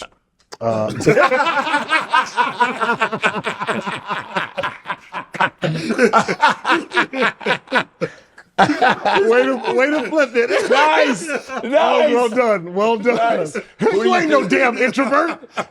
You had jokes the whole time you've been here. You're a sneak. You've been hoodwinked. Oh, bamboozled. Led astray. So I think that I would be No. Look more at me. proportion. No, look at me. I mean, like, Stand up and do that wiggle you did. No. Look at this. You want to see something weird? You can see this through the. Look at that. What? This right here. The only thing is, I have high calves. log. I have high calves. We don't have that. Yeah, but We have high butts and high calves. yeah, I'm high. See, Yeah, mine's not bad. Mine's not that bad. That's good. Look at that. Woo! Woo! You lucky I got a big slam. Yeah, if I didn't have my big Show 'em that. This is pretty Yeah, dope. definitely. This is pretty good. Yo, look at the bottom there. yeah. Yeah, son. Hey, you can say you got the height though. You like. Yeah, I got the No, height. he Oh, tried yeah. to make you feel better. Oh, yeah. He's like, but you tall though. Like because like he Lou knew I Ferrigno. dusted you off. He was like this. Ferrigno, right? Yo, he's sneaky. He goes, man, you got height though. They don't judge nothing on height and bodybuilding. He goes, You "But like just 6'6" said I would be the better. I would be the better No, one. he did not say that. He said you got height though. No, he it was said a that. consolation prize. No, it wasn't a Because he consolation look prize. when I did mine, he goes, yo, my man. He goes, hey man, you got height. Why don't you do that little wiggle thing you did before? Man. Look at this. Look at this. Look at this. Oh, that's pretty good. What are you look at this? nothing. Look at that. Yeah, son. Got the tip right there. Now do yours. Do yours. No, you see this right here? That's a 70s muscle. You see this right there? Wait. But you just, it's like there's no nothing. There's no, there's no. You see this right here? You see this deltoids right here? Yeah, but it's just like a block of chocolate. Yeah, and you see like how much you weigh right now? How much you weigh? 225. Oh man, 220. Man. Come on, man, get up. Aren't there petite bodybuilders? Aren't there? There's different ones. There's fitness. There's fitness. Yeah. There's levels. You know, there's levels. You don't fit into any of them levels, man. What are you talking about? I could like. You think I could get into bodybuilding right now? Anybody get in bodybuilding, man. I can But start not with that this wiggle you did. You're never gonna get into it with that. I'm gonna bring that wiggle to the stage. Yeah, put a bird feather on the back of your ass too when you do it. Have you ever seen them? Have you ever seen them Instagram videos with cats working out in Africa? I love them. Oh yeah, I love I've seen them. They make their own weights. They're ripped. They use like car parts and stuff like that. And they make their own weights on- Dude, they're yeah. lifting like these cinder blocks, and they're I mean, amazing. you see that and you think, man, if half those guys were here doing this, it's over. They'll be crazy. Have you ever thought about going back to Nigeria and maybe help doing out. like because you see with like Anthony Joshua and boxing and just putting kind of on the world stage like bringing that focus to because back they go- home. they go- If you shows opened a like that. gym, I think. Oh my gosh! Yeah. It would, You definitely can open a gym and everything else. And, they got a few shows out in Nigeria that are actually quite weird, and they've invited me to, and that's something I'm sort of excited to kind of go back and see. I think the one thing about bodybuilding, though, because obviously where federation and the sport actually works, because bodybuilding is still a luxury sport. As much as it is, because the amount of food we have to consume and everything else, the money that goes into it, a lot of guys won't be able to. This is where the drawback always happens trying to do it from Nigeria, because I get a lot of questions from fans in Nigeria going, look, I really want to be a bodybuilder and everything else. So you can do it, but I'm going to just tell you straight up that the amount of food and what goes into what you got to eat to get to this, to be able to afford that constantly is one of your biggest. It's not your work ethic. It's not the idea that you can't do it, you don't have great genetics. This is one of part that is always going to be one of the pitfalls to us that we're going to struggle with, is that. And it's a hard one. It's sort of a sad one as well, but you know that the talent is there. Yeah. Yeah, I just know that the amount of eating, your jaws get tired just from trying to. I'm just literally like chicken breast is the driest on the planet. Exactly right. So your wife is your coach. Yes. How I'm sorry, I love my wife now. But, I mean, how do you how did your wife get accepted into this world and get into training Mr. Olympia? And then secondly, how do you not make it personal and go back and forth? You remember you said this last night. Like, how does that? I mean, first and foremost, like because when I started playing rugby and I was going to the gym to train for rugby, I met her in the gym. And She started training. We just started training together. And I was trying to hear her. That's the reason why we started training together. We're like, You weren't even really working out. I was just like, yeah, we're going to work out together. But we started working and training, working together. And then, you know, she started saying to me that, look, your body, I see the way you're kind of growing and you're developing and everything. Have you ever thought about doing like a physique competition? And, you know, I kind of thought about it going, not really my thing, not something I was ever interested in anyway. So after a few months, I started, when we play a rugby game, we go in the showers and go in change rooms, guys were like, bro, man, what the hell? You looking jacked. Like, have you ever thought about like doing a bodybuilding show? And I'm like, well, you guys too? What was this thing all about? So it took a few months, but she convinced me to finally say, okay, you know what? Well, go on then. Let's. If I was going to give her a show, what do we have to do? Okay. And I said, okay, you know, why don't you show me what you have to do? Because she was already into the sport and into the training, into bodybuilding. She was a PT and everything. She knew what, you know, the muscles are, how to train, how to diet and everything else. So I said, look, okay, you show me, teach me what we have to do.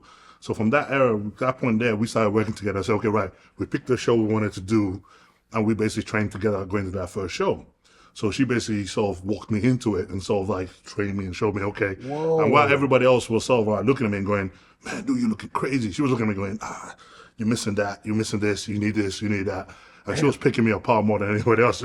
She was the harshest critic, you know, and she was really picking me apart and everything else. And then, you know, did my first amateur show, won that, kind of started going up the ranks, started playing, like doing real well. She was the one that was always kind of pulling me down, keeping me grounded, going like, yeah, you ain't quite there yet. And, you know, she saw things coming way before I even had an idea for me, because I thought this was just a bit of fun. This was something that, okay, I was good at, it's great, but I didn't know it was going that far. I didn't have an idea that it was going to go that far. But she had more of a vision for it than I did. Like, okay, this is something that you can climb up to. And slowly, you know, she set the parts to go and get me there. And then when we got to the point where I became a pro, and I was good enough to start working compete at that level, she was good enough to step back and say, okay, you know what, at this point, I don't think I know enough to help you at this point. So we got an external coach to help me at that point. And then we kind of worked with the coach for a few years, won the Arnold, got better at that point. Crazy. And then 2024 coming in, things weren't start working out with me and the coach, and we weren't just clicking like that. And I just told him, look, I'm just going to do my own thing. And after that, we kind of sat down. She was like, okay, well, who do you want to hire now? What do you want to work? And I just kind of like, look, you got me here. You got me into being a pro. You got me to this level I am now. Well, you just do it. And she kind of like, I don't know. But I was like, look, why don't you just, you know, I trust you more than anybody else. I know you have my best interest at heart more than anybody else can. Dope. You know, Man. so you're like, you know, if anything happens to me, I know full well that you're going to be standing right there by my side, regardless win, lose, or draw. So I'm like, I couldn't think of anything better to do. And besides, you live with me. I can't chew my dad when I'm living at home with you. No, people don't understand. People You're not supposed to be eating that. Yeah, Right. People like, oh, you live with your wife. She must be. I'm like, you have no idea how hard it is when you know you're starving and you go downstairs in the middle of the night. You try to sneak something in the fridge, you open up and there's like, there's no food at home. I'm like, oh crap! She makes sure there's no food I can't eat at home. Man. She like clears out the cupboard, clears out the house. There's absolutely nothing. You know, so she makes sure that everything's on schedule, everything's on tap like that. So when we first announced that, okay, she was going to be coaching me to the Olympia, and now at that point I was already top 3 in the world, and I was one of the favorites to go win the Olympia. People were like, you crazy. Yeah, people were talking crap, and you defended they talked her. a lot of crap, you know. They had a lot to say. Yeah. And I was like, it was kind of odd for us because we were like, if anybody knew our history, we already knew that we were working together way before we even came on the scene. So for us, we were like, this, I don't know, this don't make sense. She's always been there. Yeah. So, you know, we had a lot of people talking crap, and that's all like, it sort of fired me up a bit because it pissed me off a bit. I was like, no, you don't. You can talk about me all you want, but don't talk about me. Keep my wife in the head out your mouth. Right. So we went into the Olympia that year, like, okay, you know what? We got a lot to prove, we got a lot to show them. So trained up that year, and we got on that stage, and the minute our name was called, I was like, you know what? There's only one thing I want you to do. I want you to walk on that stage and pick up that trophy because you show everyone up. You show. Oof, sure did. Yeah, and she became your wife became the very first woman in history to coach a Mr. Olympia champion. Yeah. How about that, man? That was for me, you know. You created history and history. I mean, that's dope. You know, that's sort of made that so special for me as well, you know. Yeah. And, you know, for everything we've sort of gone through together, because it's one thing when everybody see you, you're already there. They forget, they don't see the point where she was working her full-time job and she was working overtime just so I can chase after this hobby. You know, she was all of her earnings, everything she was doing, she was bringing the money home, and she was like, okay, let's buy more food, let's buy more stuff. That's So she was spending it all on me. That's a real So, one. you know, so people never saw that. So when we got to the point where people were like, oh, what are you doing? How can a woman coach you? Whatever, whatever. And I'm like, what are you all talking about? You don't know what she's done to get me here. If it wasn't for her, I wouldn't be here. She getting calls like, hey, can you coach me? Yeah. She you got know it's that. right. She got all that straight No away. doubt, no doubt. And she was like, no, I'm more interested. She was like, I already got one bodybuilding deal. It's hard enough. Yeah. But, you know, this is the kind of thing that's all beautiful. And because we had to go through so much of that over and over again, that's all brought us closer together where I mean, when you've already bumped heads enough about what you have to do and who's doing right and who's doing, and all that stuff, and you've gone through it, you just learn, okay, what works and how the dynamics of the relationship works together. And that's sort of like, okay, if we have a common goal, and for me, it's not I'm chasing everything and she's at home watching. Right. You know, it's not I'm in the gym and she's at home cooking food. She's right there with you. She's She's right building. there. She's right there with me the whole process. So now it doesn't feel like I'm chasing after my own goal and she's distant from it. Together. We're doing this together. So You guys, it's a family business. that's now. a family business now. It's a family business. So that's all kind of helps you go stronger. Yeah. How does she handle, because, I'm married 17 years. Yeah. I get it. How does she handle when the women are like drooling over man. your body? It was crazy because she laughed more about it than I did. Yeah. And I was thinking like, because you come in the world where, there's women everywhere. This is the sort of thing. And she was like, she doesn't have a jealous bone in her body, man. She just got looking when. So when a guy goes, Samson, Oh, no. dude. I'll be your Delilah. Did you just do that? Go do the wiggle too while you're saying that. I'll be your Delilah. That was a biblical joke. I know Samson and Delilah, but you said I'll be. You couldn't wait to do the character. It bothered me. He's like, always Samson. No, but the way he got into it, right? Remember how you said we don't wiggle, but he could not wait to go Samson. I didn't say Samson. Sam. I did not talk on top of my tongue. You had a lisp. I did not talk on top of my tongue. Samson. I mean, and he's looking at you like, man, this dude. First the wiggle, now that, man, this man. You see how he does it? I don't you do it to me all the time. Oh my goodness. I can't. Okay. What's next for you? So we got this year, we got the Olympia coming up in October. So Man. yeah, it's gonna be Again, do two in a row, baby. So yeah, I'm excited for that. That's so cool. And that's gonna be October what? It's October the 10th. When is it at? Where is it at? It moved actually 2 years ago. It's actually September this year. It's in Las Vegas, 27th of September in Las Vegas. So it's going to be right before Nigerian Independence Day. So after you 1st. win, you can have all the eba and fufu and amala. Yeah. This is set up for you. It's set up for you. Yeah. You know what? We actually might be out there around that time. Yeah. So we might actually have to, actually, we might actually be out there. So I would love to come and check that out. Please. Man, if we And could do we're that. actually filming Ninja Warrior. I'm actually filming Ninja Warrior. damn. Nice. Yeah, so we might have to get you to come out there please. and run the Might be course right Yeah. before. He said, run. Yo, his what would that first look thing like? he grabs, everything has been torn apart. Bro, we got to. I know you're gonna be pretty busy, but we'd love to have you come out Oh, man, I'd love to to. Ninja Warrior. I just want to see what the obstacle looks like next to you. Oh, like, boy. oh man. That's so. How many more years do you want to do this? Because I know I forgot I'm forgetting his name. Did it well into his 50s. Dexter Jackson. Yes, Jackson. Yeah, Yes. that's someone I do look up to a lot because of he's able to do this for that long and he's able to stay healthy doing this as well. So, Yeah. I take a lot of tips from Dexter because of that. He's like, you learn from people that come before you, right? So Dexter's able to do it all the way to 50. And I'm like, I would like to be able to do that. Yeah. I also watched Charles Glass. Charles Glass. I watched his Charles Glass old school, but he was a bodybuilder back in the day. Beautiful shape. And I watch his stuff now still, just on how different little different techniques. techniques on how he The trains and everything else. techniques I've been learning. Charles Glass, look up Charles. He's like looks all scraggly and. But he's one of the masters trainers, one of the best trainers in the world right now. Charles Glass. He's a good one now in Venice and goes gym in Venice and Yeah. doing his thing. But man. Charles is always awesome. All right. Well, this has been a powerful conversation. I appreciate you saying that I could definitely be the next Mr. Olympia, and I've got a better body than Godfrey.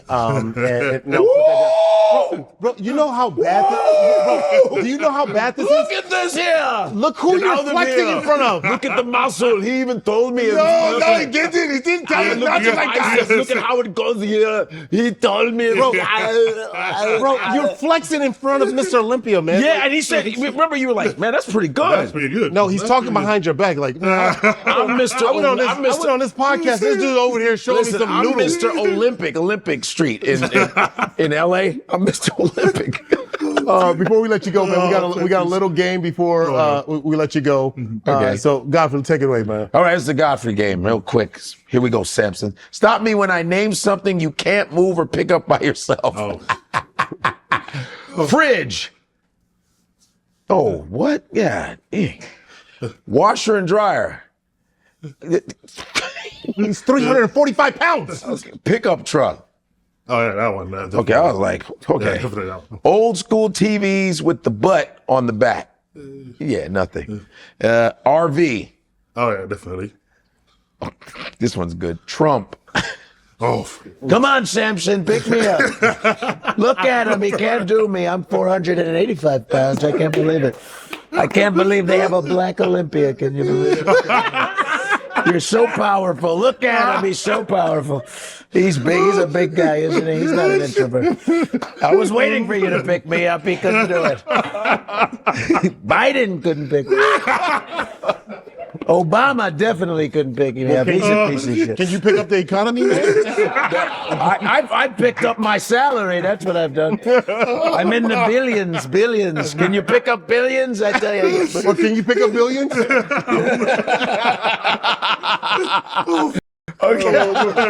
Okay.